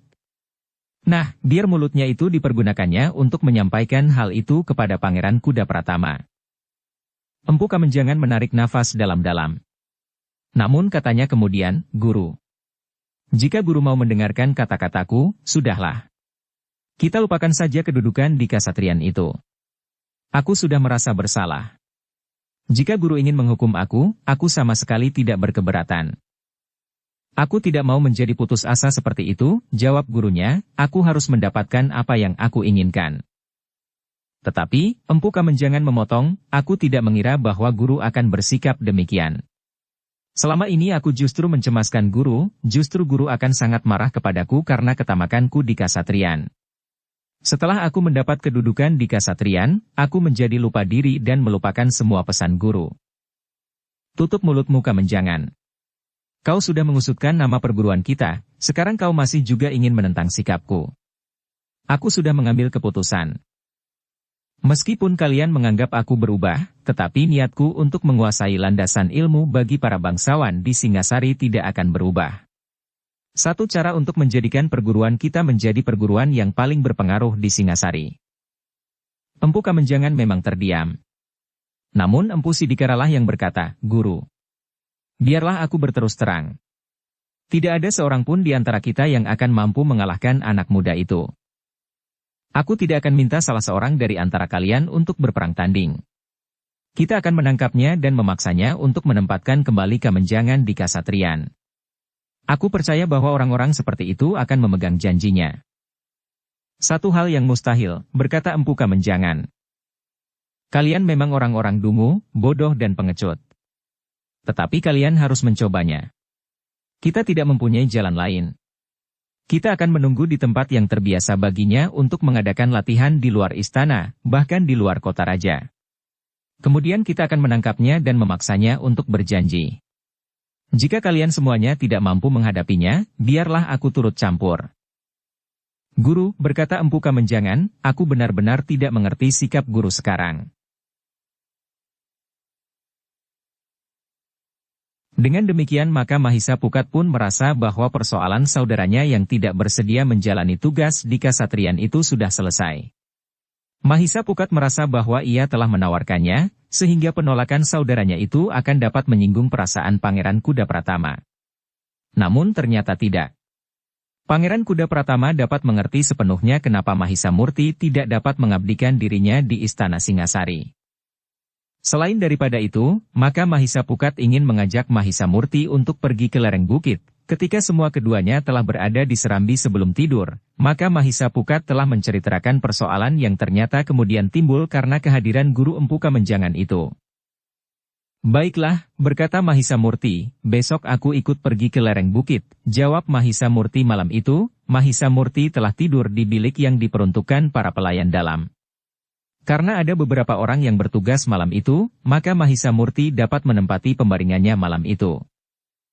Pagi-pagi benar Mahisa Pukat dan Mahisa Murti telah bersih, mereka berdua telah meninggalkan Kasatriyan. Tetapi Mahisa Pukat tidak mengajak seorang pun dari para bangsawan muda itu pergi bersamanya. Mahisa Pukat hanya memberikan pesan kepada 2 orang pelayan ditunjuk untuk membantu dan melayani para bangsawan muda itu berlatih di pagi hari. Para bangsawan muda itu memang menjadi heran, tidak seorang pun di antara mereka yang mengetahui kemana guru mereka itu pergi. Bahkan kedua bangsawan remaja yang sejak semula menjadi murid Mahisa Pukat itu pun tidak tahu kemana perginya Mahisa Pukat dan saudaranya yang semalam bermalam di Kasatriyan itu. Dalam pada itu, Mahisa Pukat yang meninggalkan Kasatriyan memang memenuhi pemerintah Pangeran Kuda Pratama. Jika ia akan pergi menemui guru Empu Kamenjangan, sebaiknya ia tidak membawa seorang pun dari antara murid-muridnya di Kasatriyan. Demikianlah sebelum matahari terbit, Mahisa Pukat dan Mahisa Murti telah berada di lereng bukit. Sebenarnya lah mereka mengetahui bahwa beberapa pasang mata mengikutinya saat mereka memanjat lereng yang tidak terlalu terjal dan tidak terlalu tinggi itu menuju ke tempat yang terbiasa dipergunakan oleh Mahisa Pukat untuk berlatih bersama murid-muridnya di Kasatriyan. Mereka mengikuti kita, berkata Mahisa Murti. Ya, jawab Mahisa Pukat, kita akan menunggu mereka sampai mereka menampakkan diri. Mahisa Murti mengangguk. Keduanya berlari-lari kecil sebagaimana sering dilakukan oleh Mahisa Pukat dan murid-muridnya, para bangsawan muda di Kasatriyan. Ketika keduanya berada di tempat yang datar di lambung pebukitan itu, maka tiba-tiba saja orang yang mereka kenal sebagai guru Empu Kamenjangan itu langsung berjalan bergegas menemui mereka. Tanpa memperkenalkan diri, orang itu langsung menuding kedua orang muda itu sambil berkata, "Hi, bukankah kalian anak-anak yang aku temui di kedai dalam perjalanan kalian ke Singasari itu?" "Ya Kisanak," jawab Mahisa Pukat sambil memperhatikan beberapa orang yang kemudian datang mengikuti guru Empu Kamenjangan. Di antara mereka terdapat Empu Kamenjangan dan Empu Sidikara. "Jadi kalian mendengar apa yang kami katakan di kedai itu tentang Kamenjangan dan Sidikara?" bertanya orang itu. "Ya. Kami mendengar semuanya. Kami tahu bagaimana Kisanak menyesali sikap Empu Sidikara. Bagaimana Kisanak kecewa atas kegagalan Empu Kamenjangan. Aku memang mendengarkan apa yang Kisanak katakan, karena aku langsung berkepentingan." "Kenapa kalian diam saja?" bertanya orang itu. "Jadi apa yang harus kami perbuat?" "Bukankah memang sebaiknya kami tidak berbuat apa-apa saat itu?" bertanya Mahisa Pukat. "Kau licik. Seharusnya kalian mengaku siapa sebenarnya kalian berdua," geram guru Empu Kamenjangan itu. "Untuk apa? Bukankah dengan demikian hanya akan menimbulkan perselisihan? Apa pula gunanya perselisihan itu? Karena kami menganggap bahwa perselisihan di antara kita tidak ada gunanya, maka kami memutuskan untuk berdiam diri saja. Tetapi benih-benih perselisihan memang sudah ada. Bukankah akhirnya kita pun akan berselisih dan menentukan tataran kemampuan kita? Seandainya kau berani mengaku saat itu, maka persoalan kita sudah selesai," berkata orang itu. Tetapi Mahisa Pukat justru tersenyum sambil berkata, "Aku ingin Kisanak lebih dahulu bertemu dengan Empu Kamenjangan dan Empu Sidikara. Mereka akan dapat memberikan pertimbangan kepada Kisanak, apa yang sebenarnya yang telah terjadi. Agaknya Kisanak telah mendengarnya dari orang lain yang tidak langsung berkepentingan." Aku tahu kau bermaksud agar Kamenjangan dan Sidikara berusaha membatalkan niatku untuk memaksamu agar Kamenjangan ditempatkan kembali di Kasatriyan, geram Guru Empu Kamenjangan. Ya, jawab Mahisapukat, karena hal itu tidak akan mungkin dilakukan. Pangeran Kuda Pratamalah yang dapat menentukan hal itu. Ia bukan orang yang mudah merubah keputusannya.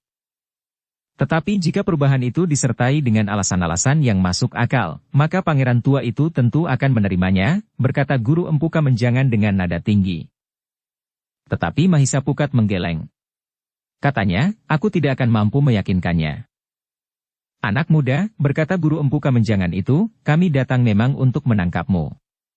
Kami akan memaksamu untuk mengusahakan agar Kamenjangan dapat kembali memangku jabatannya di Kasatriyan.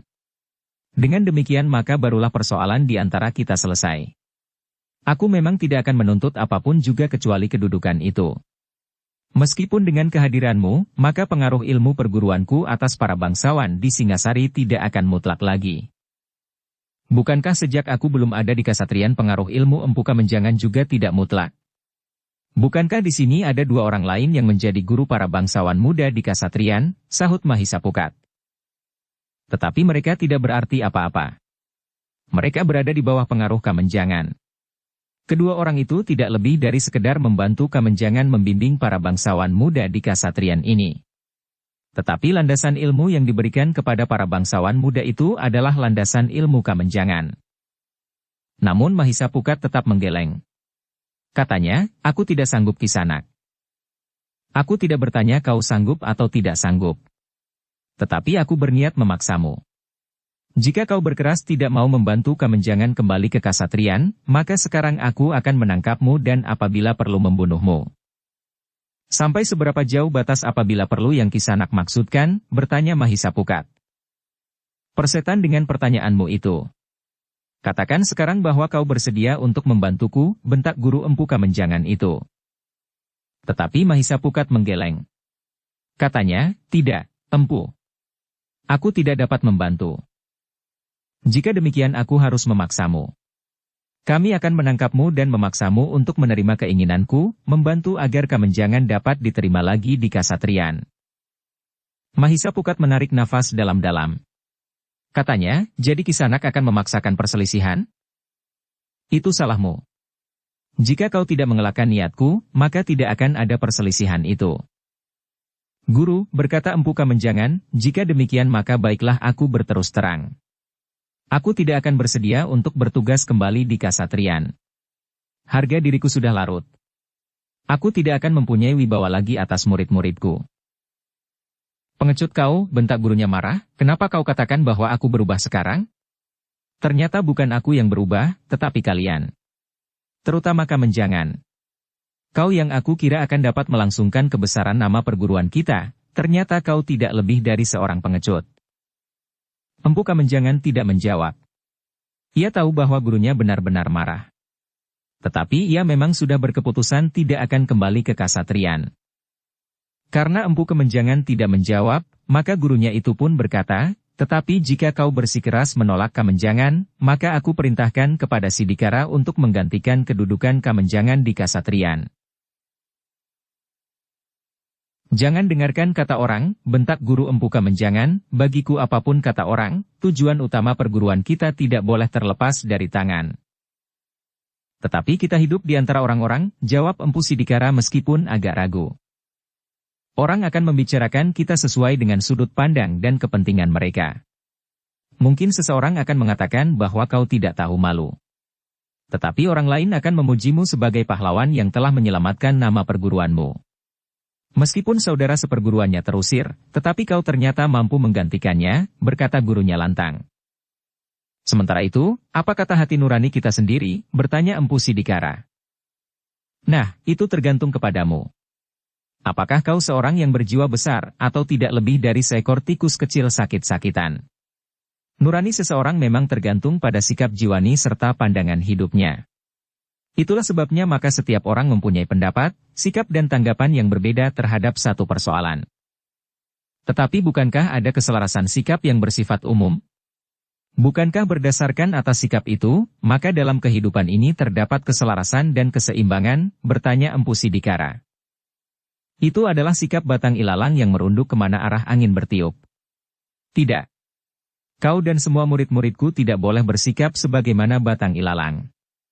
Kalian harus tegak dan tegar pada sikap yang telah kalian pilih sendiri, berkata guru Empu Kamenjangan itu. Jika itu yang guru maksud, maka aku sudah menyatakan sikapku. Agaknya sikap itu bukan sikap batang ilalang meskipun angin prahara akan bertiup, jawab Empu Sidikara. Kau memang anak iblis. Jika demikian, aku akan melupakan kalian berdua, geram guru Empu Kamenjangan itu. Dalam pada itu, saudara-saudara seperguruan Empu Kamenjangan dan Empu Sidikara itu memang tidak dapat berbuat lain kecuali bertempur dengan sungguh-sungguh. Gurunya seakan-akan melihat gejolak jantung mereka jika mereka menjadi ragu-ragu. Semakin keras gurunya berteriak maka pertempuran itu pun menjadi semakin sengit. Meskipun masih berada di bawah tataran Empu Kamenjangan dan Empu Sidikara, namun berlima mereka menjadi sangat berbahaya. Mahisa Murti dan Mahisa Pukat memang harus mengerahkan tenaga mereka untuk melindungi diri, sehingga kulit daging Mahisa Murti dan Mahisa Pukat mulai merasa nyeri. Namun dalam pada itu, Empu Sidikara menarik nafas dalam-dalam. Ia mengerti apa yang telah terjadi di arena. Karena itu di dalam hati ia bergumam, anak-anak muda yang hatinya bagaikan lautan. Mereka memiliki kesabaran yang tinggi meskipun mereka menghadapi bahaya yang mengancam keselamatan jiwa mereka. Empu Sidikara yang pernah dikalahkan oleh Mahisa Pukat dengan kekuatan ilmu yang mampu menghisap kekuatan lawannya itu segera menyadari bahwa kedua orang anak muda itu telah mengeterapkan ilmu itu pula. Keduanya lebih banyak membentur setiap serangan dengan serangan. Bahkan serangan-serangan mereka berdua nampaknya bukannya serangan yang berbahaya. Seakan-akan keduanya asal saja dapat mengenai lawannya di sasaran yang manapun juga. Ternyata saudara laki-laki Mahisa Pukat itu memiliki kemampuan dan ilmu setingkat dengan Mahisa Pukat. Keduanya sama sekali tidak dapat dibedakan. Bukan saja unsur-unsur gerak yang mereka kuasai, tetapi juga sikap dan wataknya. Berkata Empu Sidikara di dalam hatinya.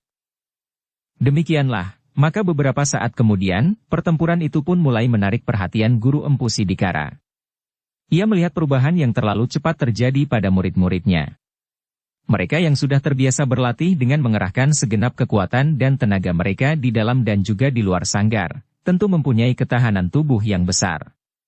Tetapi melawan dua orang anak muda itu, saudara-saudara seperguruan Empu Kamenjangan dan Empu Sidikara itu dengan cepat mengalami kesulitan. Mereka mulai nampak letih. Tenaga mereka dengan cepat pula menyusut. Gerak mereka tidak lagi cepat dan kuat. Meskipun kelima orang itu berusaha untuk mengerahkan segenap kekuatan dan kemampuan mereka, namun rasa-rasanya urat-urat darah mereka mulai membeku. Jantung mereka seolah-olah menjadi semakin lambat berdetak di dalam dadanya. "Hi, monyet-monyet kecil," teriak guru Empu Kamenjangan, "ada apa dengan kalian? Kenapa kalian tiba-tiba menjadi seperti kehabisan darah, sementara kalian semuanya masih belum terluka?" Saudara-saudara seperguruan Empu Kamenjangan itu memang merasa heran tentang diri mereka sendiri. Betapapun mereka mengerahkan tenaga, namun rasa-rasanya tulang-tulang mereka menjadi seberat batang-batang timah. Gurunya menjadi semakin marah melihat keadaan itu. Dengan lantang berteriak, "Apa boleh buat, hancurkan mereka dengan ilmu pamungkas kalian." Mahisa Murti dan Mahisa Pukat mendengar perintah itu, karena itu, maka mereka berdua telah mengerahkan kemampuan mereka. Serangan-serangan mereka menjadi semakin cepat sehingga sentuhan-sentuhan pada tubuh lawan-lawan mereka pun menjadi semakin sering pula. Dalam pada itu, kelima orang saudara seperguruan Empu Kamenjangan itu pun mendengar perintah gurunya. Tetapi rasa-rasanya mereka tidak sanggup lagi mengerahkannya. Tenaga mereka telah tersusut sampai batas yang tidak memungkinkan mereka untuk melepaskan kekuatan pamungkas mereka. Bahkan orang yang gemuk itu kadang-kadang telah menjadi goyah. Keseimbangannya tidak cukup mantap. Guru Empu Kamenjangan itu terlambat mengetahui apa yang telah terjadi. Baru kemudian dengan marah ia berteriak, "Iblis yang licik. Kalian pergunakan ilmu yang tidak pantas lagi dipergunakan sekarang ini. Kau curi tenaga dan kemampuan murid-muridku dengan ilmu kalian yang sangat licik itu. Apakah yang Kisanak maksudkan dengan licik itu?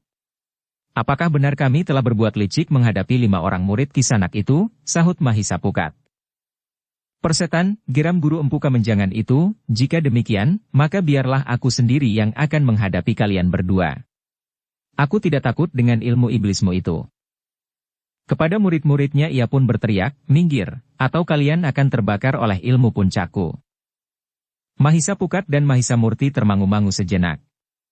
Mahisa Murti membawa pedang pusakanya. Tetapi Mahisa Pukat tidak, karena selama ini bertugas di Kasatriyan sebagai pelayan dalam, ia mengenakan pedang keprajuritan sebagaimana yang dipergunakan oleh semua pelayan dalam. Karena itu, maka Mahisa Murti pun tidak berniat mempergunakan pedangnya untuk melontarkan ilmunya jika bersama-sama dengan Mahisa Pukat ia harus melontarkan ilmunya untuk melawan ilmu Guru Empu Kamenjangan yang tentu sangat dahsyat itu. Sementara itu, tiba-tiba pula hampir berbareng Empu Kamenjangan dan Empu Sidikara meloncat maju sambil berkata, jangan Guru. Mereka masih terlalu muda untuk melawan ilmu puncak yang akan Guru lontarkan. Tetapi Guru Empu Kamenjangan itu telah menjadi sangat marah. Karena itu, maka ia pun berteriak, minggir. Atau kalian berdua akan mati lebih dahulu. Barangkali itu lebih baik Guru, sahut Empu Kamenjangan, dengan demikian aku tidak melihat Guru membuat kesalahan sebagaimana pernah aku lakukan. Untunglah bahwa waktu itu ilmuku tidak cukup kuat untuk melawan ilmu Mahisa Pukat, sehingga akulah yang terluka di dalam. Namun jika ilmu Guru mampu memecahkan ilmu kedua orang anak muda itu, maka akulah sumber dari bencana itu dan aku memang pantas untuk dihancurkan lebih dahulu. Wajah gurunya menjadi tegang. Tetapi ia berteriak, baik. Bersiaplah kalian berdua untuk mati.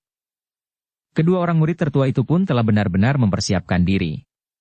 Mereka sama sekali tidak berniat untuk melawan. Mereka benar-benar telah pasrah apabila gurunya ingin menghancurkan mereka dengan ilmunya yang sangat kuat. Namun dalam pada itu, tiba-tiba saja terdengar getaran suara yang menghentak-hentak, membentur dinding pebukitan dan melingkar-lingkar di dalam setiap dada. Kisanak, jangan kau sakiti kedua orang muridmu itu. Mereka sama sekali tidak bersalah sehingga dengan demikian mereka sama sekali tidak pantas untuk mendapat hukuman. Orang-orang yang mendengar suara itu harus mengerahkan daya tahannya untuk mengatasi gejolak di dalam dada mereka masing-masing. Gejolak yang seakan-akan mengguncang dan akan meruntuhkan jantung. Namun suara itu semakin lama menjadi semakin keras. Getarannya terasa semakin mengguncang isi dada dan bahkan rasa-rasanya menusuk sampai ke pusat jantung. Mahisa Murti dan Mahisa Pukat pun telah mengerahkan daya tahan mereka. Meskipun mereka tidak mengalami kesulitan di dalam diri mereka, namun mereka benar-benar harus memusatkan segala nalar budinya untuk melawannya. Demikian pula Empu Kamenjangan dan Empu Sidikara. Apalagi saudara-saudara seperguruannya yang lebih muda. Sementara itu Guru Empu Kamenjangan pun harus mempertahankan diri terhadap serangan itu. Ia sadar bahwa serangan itu memang ditujukan kepadanya, sehingga karena itu, maka getaran yang paling tajam adalah getaran yang meluncur langsung ke dadanya. Tetapi orang itu adalah orang yang berilmu tinggi, sehingga ia masih mampu mengatasi goncangan di dalam dadanya.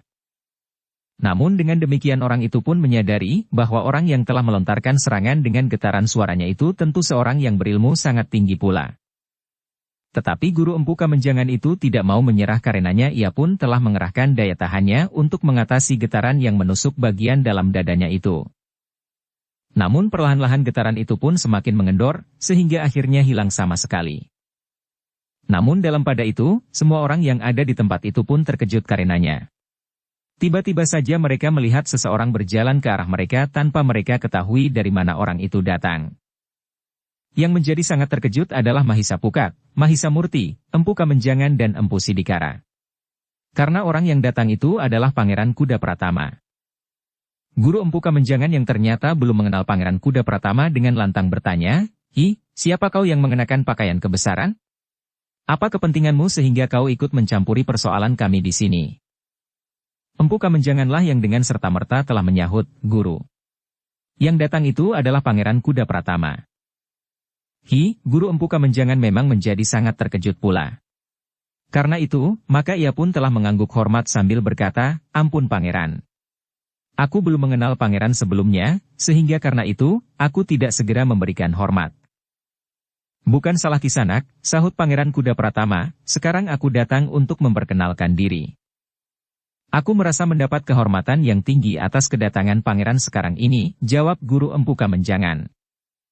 Selebihnya aku ingin bertanya, Kenapa Kisanak telah mempersiapkan ilmu Kisanak yang sangat berbahaya untuk menyerang kedua orang murid Kisanak sendiri?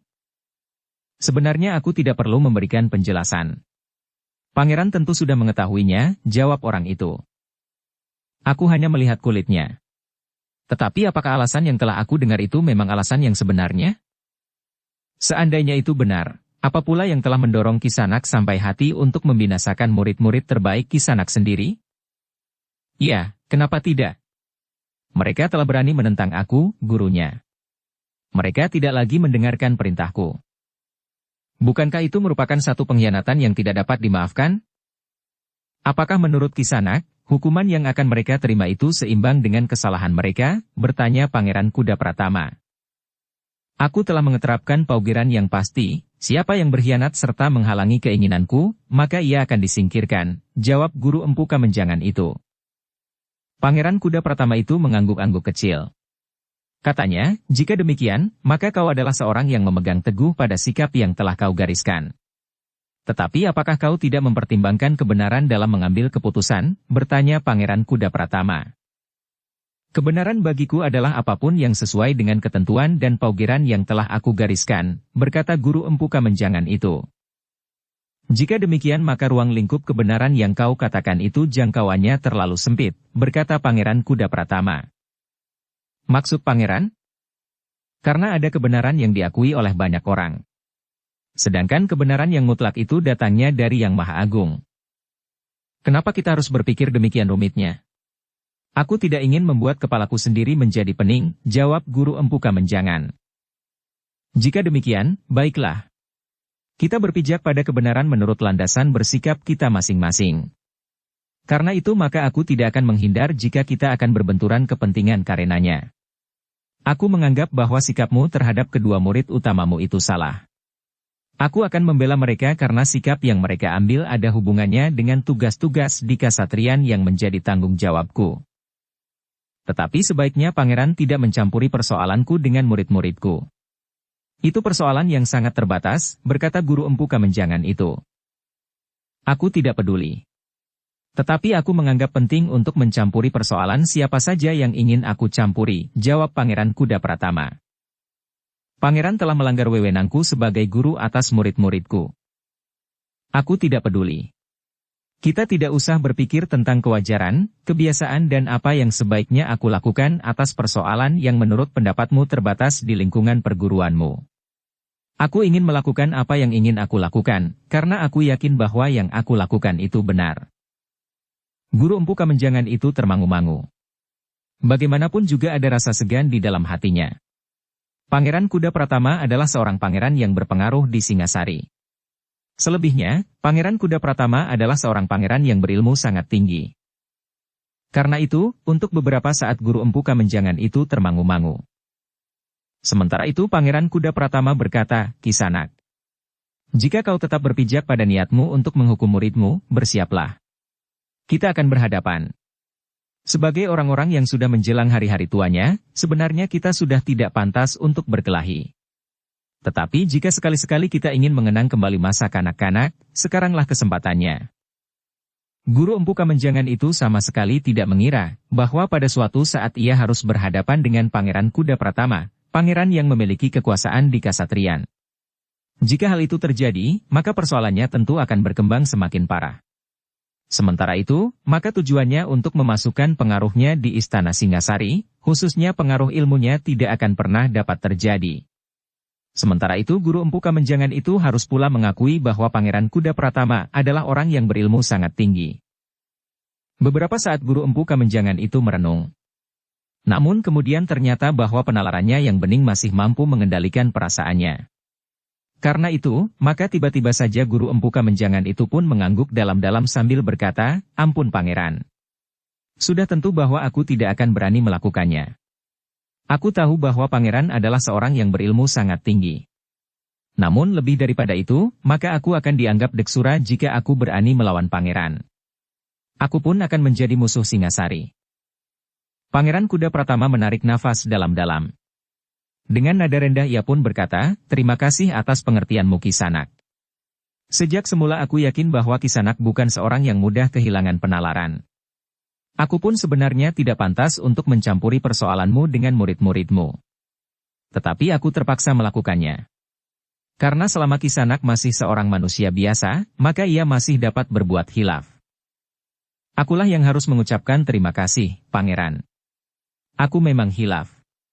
Ketika aku sadari bahwa usahaku untuk mengalirkan ilmu perguruanku ke Istana Singasari terputus, maka penalaranku benar-benar menjadi keruh. Aku juga mendengar bagaimana murid-muridku menganggap aku telah berubah. Tetapi dorongan kegelisahan dan kekecewaanku membuatku tidak mendengar keluhan anak-anak muridku itu. Tetapi masih belum terlambat, berkata Pangeran Kuda Pratama, kekecewaan Kisanak masih sempat dikendalikan. Seandainya Pangeran tidak datang ke tempat ini, desis Guru Empu Kamenjangan, mungkin aku akan menyesali perbuatanku sepanjang hidupku. Tetapi bukankah itu tidak pernah terjadi, bertanya Pangeran Kuda Pratama. Ya Pangeran, karena Pangeran menaruh belas kasihan kepadaku dan kepada murid-muridku. Pangeran Kuda Pratama tersenyum sambil menjawab, bukan belas kasihan Kisanak. Tetapi bukankah kewajiban kita masing-masing untuk membantu meluruskan langkah-langkah yang sesat? Dalam hal ini aku melihat, nampaknya Kisanak tidak segera menemukan jalan untuk mengatasi gejolak perasaan Kisanak. Ya Pangeran. Karena itu, aku mengucap syukur. Nah, jika demikian, maka aku ingin mempersilahkan Kisanak serta murid Kisanak untuk singgah di Kasatriyan. Aku berharap kalian akan dapat menjadi tamuku di Kasatriyan. Guru Empu Kamenjangan itu termangu-mangu sejenak.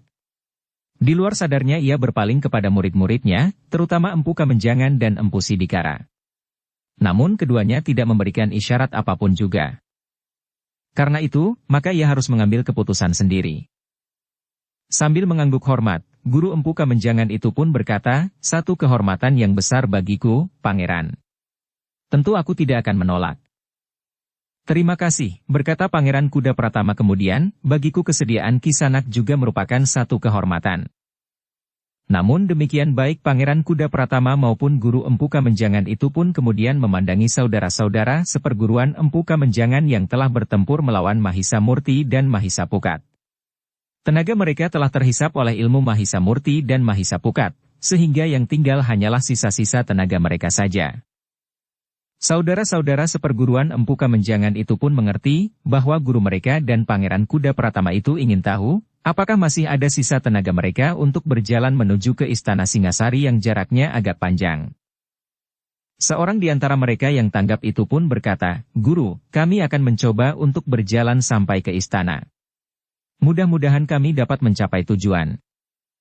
Saudara seperguruan Empu Kamenjangan yang gemuk itu pun berkata pula, tubuhku memang menjadi lemah guru.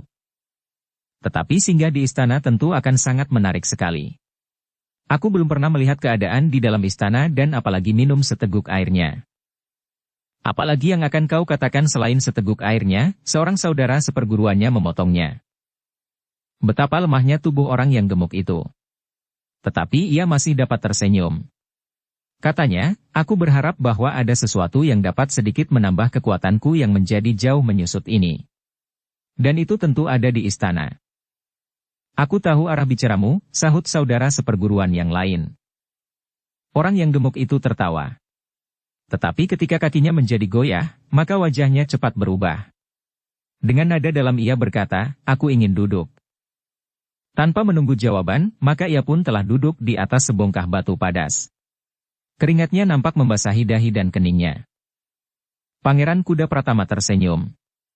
Katanya, Kisanak, kau dalam keadaan yang tidak sewajarnya sekarang, karena sebagian dari tenagamu telah terhisap oleh ilmu anak-anak muda itu ketika kalian bertempur. Tetapi jangan cemas, karena hal itu hanya terjadi untuk sementara. Mudah-mudahan besok tenagamu sudah pulih kembali seluruhnya atau sebagian besar. Orang yang bertubuh agak gemuk itu menarik nafas dalam-dalam. Sambil mengangguk kecil ia pun kemudian berkata, ya Pangeran. Mudah-mudahan. Tetapi dalam keadaan seperti ini, bukankah tidak berarti bahwa aku tidak dapat makan cukup? Persoalan itu sajakah yang mencengkam kepalamu, bentak salah seorang saudara seperguruannya. Wajah orang yang bertubuh gemuk itu berkerut. Namun kemudian ia pun tersenyum sambil berkata, bukankah di dasar hatimu tersimpan pertanyaan seperti itu juga? Saudara seperguruannya tidak menyahut lagi. Sementara itu gurunya berkata, sudahlah, kita ternyata telah mendapat kehormatan untuk datang ke Istana Singasari. Pangeran Kuda Pratama pun kemudian berkata kepada Mahisa Murti dan Mahisa Pukat, marilah anak-anak muda. Demikianlah sekelompok kecil orang-orang yang berada di lereng perbukitan itu pun perlahan-lahan telah meninggalkan tempat itu. Mereka tidak dapat berjalan cepat, karena beberapa orang di antara mereka nampaknya telah menjadi lemah karena tenaganya menjadi susut. Namun orang-orang itu bukanlah orang kebanyakan. Karena itu, maka betapapun keadaan mereka, namun akhirnya mereka sampai pula ke istana. Meskipun demikian beberapa orang yang melihat sekelompok orang yang berjalan lambat itu mendapat kesan, bahwa mereka telah menempuh perjalanan yang sangat jauh. Namun mereka yang telah mengenal Pangeran Kuda Pratama menjadi heran karena pangeran itu berada di antara orang-orang yang nampak sangat kelelahan. Di istana mereka telah diterima dengan baik oleh Pangeran Kuda Pratama. Para pelayan telah menghidangkan hidangan bukan saja minuman dan makanan, tetapi Pangeran Kuda Pratama pun telah memerintahkan para pelayan untuk menghidangkan makan bagi para tamu itu. Kepada saudara seperguruan Empu Kamenjangan yang gemuk itu Pangeran Kuda Pratama berkata, marilah Kisanak. Silahkan. Kau akan membuktikan bahwa keadaan tubuhmu tidak akan mengganggu selera dan kesempatan makan bagi Kisanak. Saudara seperguruan Empu Kamenjangan itu tertawa. Katanya, terima kasih atas kesempatan ini Pangeran. Demikianlah, maka saudara-saudara seperguruan Empu Kamenjangan itu bukan saja mendapat kesempatan untuk melihat relung-relung Istana Singasari dan Kasatrian, tetapi mereka juga mendapat sambutan yang baik dan bahkan hidangan yang dapat memberikan kepuasan kepada mereka, meskipun mereka masih juga harus menyadari betapa tenaga mereka telah jauh menjadi susut. Tetapi mereka yakin bahwa tenaga mereka tentu akan dapat pulih kembali sebagaimana dikatakan oleh Pangeran Kuda Pratama. Dalam kesempatan itu yang nampak lebih banyak berdiam diri, menunduk bahkan merenung adalah Empu Kamenjangan dan gurunya. Tetapi Pangeran Kuda Pratama dapat memaklumi, kenapa mereka bersikap seperti itu. Bagi Empu Kamenjangan kehadirannya di Kasatrian itu seakan-akan membawa beban karena ulahnya sendiri.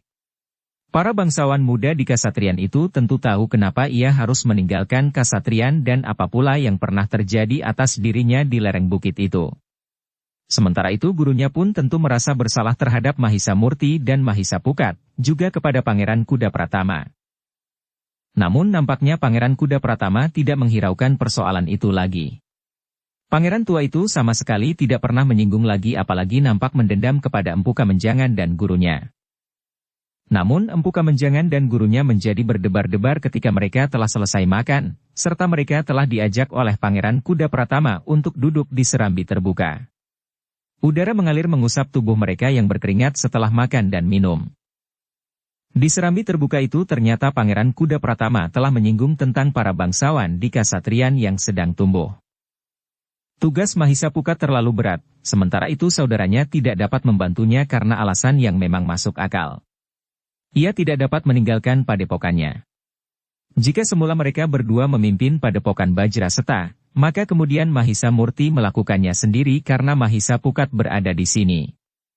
Jika Mahisa Murti juga harus berada di Kasatrian, maka tidak ada orang lain yang akan dapat melakukan tugas mereka di padepokan itu. Guru Empu Kamenjangan mengerutkan dahinya. Dengan agak ragu ia bertanya, jadi Angger Mahisa Murti dan Mahisa Pukat itu pendiri padepokan Bajraseta? Ya, jawab Pangeran Kuda Pratama, pendiri dan selanjutnya mereka pula yang memimpinnya. Guru Empu Kamenjangan itu mengangguk-angguk kecil. Katanya, pantas bahwa keduanya memiliki ilmu yang sangat tinggi. Aku pernah mendengar kebesaran padepokan Bajraseta. Seharusnya sejak semula aku mengetahuinya bahwa anak-anak muda yang aku temui di kedai itu adalah para pendiri padepokan Bajraseta. Mahisa Murti dan Mahisa Pukat saling berpandangan sejenak. Namun kemudian keduanya pun tersenyum. Dengan nada rendah Mahisa Pukat berkata, waktu itu kami tidak menganggap perlu untuk menanggapi apa yang Kisanak katakan. Ya. Aku mengerti sekarang, kenapa Angger berdua tidak mengatakan apa-apa yang tentang diri Angger berdua.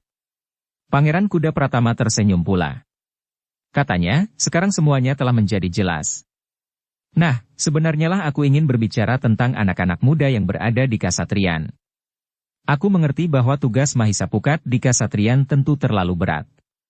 Selain tugasnya sebagai pemimpin kelompok pelayan dalam, maka ia harus memberikan latihan-latihan kepada anak-anak muda di Kasatriyan. Karena itu, maka sebenarnya lah bahwa ia memerlukan seorang kawan yang akan dapat bekerja bersamanya. Sementara itu seperti tadi aku katakan, saudaranya tidak dapat membantunya. Pangeran Kuda Pratama berhenti sejenak. Lalu katanya pula, sebenarnya lah bahwa aku ingin berbicara dengan saudara-saudara seperguruan Empu Kamenjangan. Aku tahu pasti, bahwa meskipun Empu Kamenjangan kini dapat menerima kenyataan yang terjadi dengan dada lapang, namun aku mengerti bahwa Empu Kamenjangan tentu tidak akan bersedia untuk kembali pada kedudukannya di Kasatriyan. Meskipun demikian aku ingin mendengar dari mulut Empu Kamenjangan sendiri, bagaimana sikapnya seandainya aku minta Empu untuk kembali memangku tugasnya di Kasatriyan. Seleret sinar memancar di mata guru Empu Kamenjangan itu. Namun mata itu pun segera redup kembali. Sebenarnya lah bahwa seperti Empu Kamenjangan, ia pun menyadari bahwa kedudukan itu sudah tertutup bagi Empu Kamenjangan sendiri. Bagaimanapun juga maka ia tidak akan dapat memangku jabatannya kembali betapapun kesempatan itu diberikan kepadanya oleh Pangeran Kuda Pratama. Karena itu, maka ia pun menjawab, ampun Pangeran. Rasa-rasanya aku memang tidak akan dapat melakukannya. Bukan karena hatiku patah seperti arang. Tetapi dengan penuh kesadaran aku menyadari bahwa aku sudah kehilangan wibawa di hadapan para bangsawan muda di Kasatriyan, meskipun itu juga karena salahku sendiri. Karena itu, maka biarlah orang lain mengemban tugas itu. Syukurlah kalau orang itu lebih baik dari aku. Pangeran Kuda Pratama mengangguk-angguk kecil. Ia cukup mengerti alasan itu sebagaimana sudah diduganya sebelumnya. Karena itu, maka ia pun kemudian berkata, aku dapat mengerti sepenuhnya Empu. Seperti yang sudah aku katakan, aku memang sudah menduganya. Namun Mahisa Pukat benar-benar memerlukan seseorang yang dapat bekerja bersamanya di Kasatriyan ini. Karena itu, aku berharap bahwa kami segera menemukan orang itu.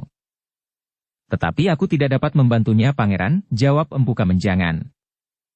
Empu, berkata Pangeran Kuda Pratama kemudian, sebagian dari anak-anak kami di Kasatriyan telah pernah mendapat tuntunan ilmu dari Empu Kamenjangan. Karena itu, maka ilmu yang mendasari kemampuan mereka pun ilmu yang mereka warisi dari Empu Kamenjangan. Maka alangkah baiknya jika mereka tidak harus menyia-nyiakan ilmu yang pernah diterimanya itu. Karena itu, aku ingin bahwa anak-anak kami, terutama yang sudah tumbuh menjelang masa dewasanya, dapat meneruskan mendalami ilmu yang pernah diterimanya. Sedangkan yang masih baru mulai akan dapat menyadap ilmu dari perguruan yang lain dengan bimbingan Mahisa Pukat. Pangeran Kuda Pratama berhenti sejenak. Lalu katanya lagi, bagaimana pendapat Kisanak serta saudara-saudara seperguruan Empu Kamenjangan jika aku minta Empu Sidikara menggantikan kedudukan Empu Kamenjangan di Kasatriyan? Mata guru Empu Kamenjangan itu pun kembali berbinar. Tetapi ia masih tetap menahan diri. Dengan nada dalam ia berkata, aku mengucapkan terima kasih yang sebesar-besarnya atas kesempatan ini Pangeran. Namun demikian, segala sesuatunya terserah kepada Sidikara sendiri. Empu Sidikara justru nampak bingung. Ia sudah pernah memberikan jawaban kepada Mahisa Pukat atas kemungkinan seperti itu. Ia tentu tidak merasa nyaman duduk di tempat saudara seperguruannya yang terusir. Tetapi yang kemudian bertanya kepadanya adalah Pangeran Kuda Pratama sendiri di hadapan gurunya yang nampaknya sangat berharap bahwa ia akan menerimanya. Untuk beberapa saat Empu Sidikara justru termangu-mangu. Namun kemudian dengan nada rendah ia berkata, ampun Pangeran. Jika demikian lalu bagaimana dengan padepokanku sendiri? Tetapi yang menyahut adalah Mahisa Pukat, bukankah Empu baru mulai? Padepokan itu masih belum terwujud. Nah, bukankah di Kasatriyan ini Empu akan mendapat murid-murid yang akan dapat mewarisi ilmu Empu? Bertanya Pangeran Kuda Pratama. Empu Sidikara benar-benar kebingungan. Namun dalam pada itu Empu Kamenjangan berkata, aku akan ikut mengucapkan terima kasih jika kau bersedia. Kau yang memiliki dasar ilmu sama seperti dasar ilmu yang aku kuasai akan dapat melanjutkan tugas-tugasku. Para bangsawan muda yang pernah mempelajari dasar ilmuku, tidak akan mengalami kesulitan jika mereka kemudian belajar padamu. Namun aku akan menganjurkan kepadamu, bahwa kau akan dapat bekerja sama dengan Mahisa Pukat. Tidak ada salahnya jika kalian berdua dapat bersama-sama meningkatkan ilmu mereka meskipun kalian harus secara khusus memerinci ilmu yang akan kalian berikan kepada murid-murid kalian. Empu Sidikara menjadi semakin bingung menanggapi keadaan itu. Namun kemudian Mahisa Pukat mendekatinya sambil menepuk bahunya, aku mengucapkan selamat, empu Sidikara seakan-akan telah tersudut. Tidak ada jalan untuk mengelak.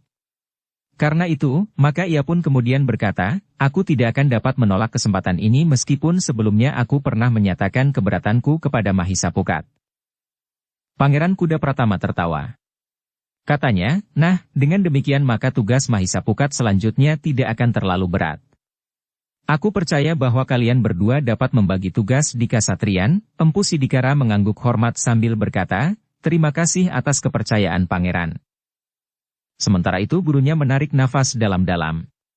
Dengan nada dalam ia berkata, keputusan pangeran untuk memberikan kesempatan kepada Empu Sidikara membuat aku sangat gembira, tetapi juga malu sekali mengingat tingkah lakuku sendiri. Orang setua aku masih saja dicengkam oleh nafsu ketamakannya yang sangat tidak pantas. Sudahlah, berkata Pangeran Kuda Pratama, sudah aku katakan, bahwa setiap orang dapat menjadi khilaf. Tetapi kita masih belum terlanjur terjerumus ke dalam langkah-langkah yang dapat menghancurkan diri kita sendiri. Guru Empu Kamenjangan itu mengangguk-angguk. Dengan suara yang lemah yang berkata, ternyata mata hatiku tidak mampu lagi melihat terang yang memancar dari nurani pangeran. Sudahlah. Tidak ada yang pantas dipuji. Semua orang tentu pernah melakukan kesalahan, berkata Pangeran Kuda Pratama. Dengan demikian, maka Empu Sidikara yang telah ditetapkan untuk menggantikan kedudukan Empu Kamenjangan akan mulai dengan tugasnya beberapa hari kemudian. Adalah di luar perhatian mereka ketika di sisi lain di dalam kedai itu, terdapat seorang anak yang sebaya dengan Mahisa Amping. Dengan dahi yang berkerut dipandanginya saja kuda lumping di tangan Mahisa Amping itu. Agaknya kuda lumping yang terbuat dari anyaman bambu dihiasi dengan warna-warna yang menarik itu sangat menarik perhatiannya. Untuk beberapa saat anak itu memandanginya dengan dahi yang berkerut. Namun akhirnya ia menggamit seorang yang bertubuh tinggi kekar, berkumis melintang dan berjambang tebal yang sedang makan pula bersama dengan dua orang kawannya. Ada apa? Bertanya laki-laki bertubuh kekar itu. Ayah. Aku minta kuda lumping seperti milik anak itu, rengek anaknya. Laki-laki itu memandangi kuda lumping di tangan Mahisa Amping itu sejenak. Dia matinya 3 orang anak muda yang duduk bersama anak itu. Lalu katanya, minta saja kuda lumping itu. Aku akan mengganti berapa harganya. Anak itu dengan tanpa menjawab lagi telah mendekati Mahisa Amping. Dengan serta-merta maka kuda lumping itu direbutnya dari tangan Mahisa Amping sambil berkata, ini untukku. Mahisa Amping terkejut. Tetapi ia mempertahankan kuda lumpingnya. Katanya, jangan. Kuda ini kami beli di pasar. Ayah akan mengganti berapa harganya, jawab anak itu. Kenapa kau tidak membeli sendiri, bertanya Mahisa Amping sambil mempertahankan kuda lumpingnya. Mahisa Murti yang melihat hal itu mencoba untuk melerainya. Dengan lembut ia berkata, tunggu anak manis. Kuda lumping ini kami beli di pasar. Aku tahu, tiba-tiba saja orang bertubuh kekar itu menyahut, berikan saja kuda lumping itu. Nanti aku ganti harganya. Tetapi Mahisa Amping berkata kepada anak itu, kenapa kau tidak membeli saja di pasar itu? Masih ada banyak kuda lumping seperti ini. Laki-laki bertubuh kekar itu nampaknya tersinggung oleh kata-kata Mahisa Amping itu. Dengan lantang ia berkata, berikan kuda lumping itu. Nanti aku ganti harganya lipat 2. Namun Mahisa Amping menjawab, tidak. Aku senang pada kuda lumpingku ini. Kau dapat membeli lagi 2 buah di pasar, berkata orang bertubuh tinggi kekar itu. Suasana di dalam kedai itu menjadi tegang. Seorang yang duduk tidak jauh dari Mahisa Pukat berbisik, berikan ger. Orang itu adalah Permati. Seorang yang tidak pernah dapat dicegah apapun yang dihendakinya. Mungkin kalian belum mengenalnya. Mahisa Pukat menarik nafas dalam-dalam. Namun anak yang mengingini kuda lumping itu masih saja menarik-nariknya sementara Mahisa Amping mempertahankannya. Nanti kuda lumpingku rusak, bentak Mahisa Amping, lepaskan. Aku tidak akan memberikannya kepadamu. Tetapi orang bertubuh kekar itu membentak pula, jangan banyak tingkah. Berikan, atau aku yang akan mengambilnya. Mahisa Murti dan Mahisa Pukat memang menjadi gelisah. Namun mereka juga tidak akan dapat memaksa Mahisa Amping. Anak itu tentu akan menjadi kecewa. Persoalannya tidak sekedar kuda lumping yang diperebutkan itu atau membeli 2 bahkan 3 buah yang lain. Tetapi Mahisa Amping telah merasa tersinggung dan direndahkan harga dirinya. Karena itu, maka sulit bagi Mahisa Amping untuk dapat memberikan kuda lumping itu. Sementara itu orang yang duduk tidak jauh dari Mahisa Pukat itu berdesis lagi, "Ngger. Permati adalah pemburu yang paling disegani." Bahkan para bangsawan Singasari pun segan kepadanya. Mahisa Pukat memang tidak menjawab. Tetapi ia tidak dapat memaksa Mahisa Amping untuk memberikan kuda lumping itu. Sebenarnya lah orang yang disebut Permati seorang pemburu yang sangat disegani itu berkata dengan suara yang bergetar oleh kemarahan yang ditahankannya, "Jika anak itu tidak memberikannya, ambil saja." Anaknya ternyata juga sekeras ayahnya. Ketika Mahisa Amping benar-benar tidak mau memberikannya, maka ia memang melepaskan kuda lumping itu. Tetapi ia pun telah mengayunkan tangannya memukul ke arah kening Mahisa Amping. Mahisa Amping yang telah mendapatkan kuda lumpingnya memang menjadi lengah. Tangan anak yang sebayanya itu memang mengenai keningnya, sehingga Mahisa Amping terdorong beberapa langkah sambil mengaduh kesakitan. Tetapi Mahisa Amping tidak jatuh terlentang karena badannya telah tertahan oleh amben bambu dengan sandaran yang agak tinggi. Bahkan ia pun telah jatuh terduduk sementara tangannya masih memegangi kuda lumpingnya. Tetapi Mahisa Amping sama sekali tidak senang diperlakukan seperti itu. Apalagi anak yang memukulnya itu telah memburunya sambil berteriak, "Berikan kuda lumping itu, atau aku akan memukulmu lagi." "Aku tidak akan memberikan kuda itu, kau dengar. Jika kau memukul aku lagi, maka aku akan membalasmu," jawab Mahisa Amping dengan beraninya. Apalagi anak yang memukulnya itu masih sebaya dengan Mahisa Amping itu sendiri. Ternyata anak itu memang garang. Ia pun segera melangkah mendekati Mahisa Amping yang sudah bangkit berdiri. Tetapi sebelum ia sempat mengayunkan tinjunya lagi, maka Mahisa Amping telah menyerangnya dengan kakinya yang terjulur menyongsong anak yang mendekatinya untuk menyerangnya. Anak itu tidak menduga bahwa Mahisa Amping dengan beraninya telah menyerangnya pula. Karena itu, maka anak itulah yang kemudian terdorong beberapa langkah surut.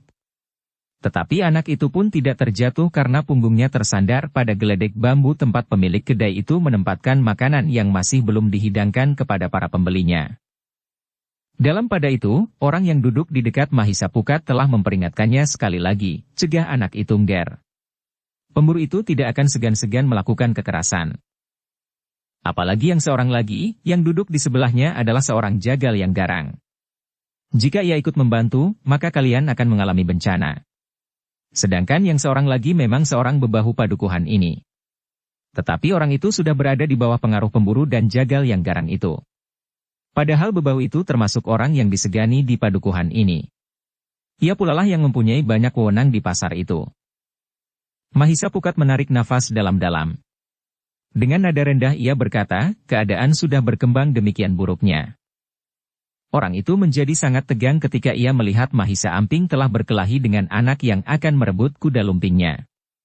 Ketika Mahisa Amping berlari keluar dari kedai itu, maka lawannya telah mengejarnya.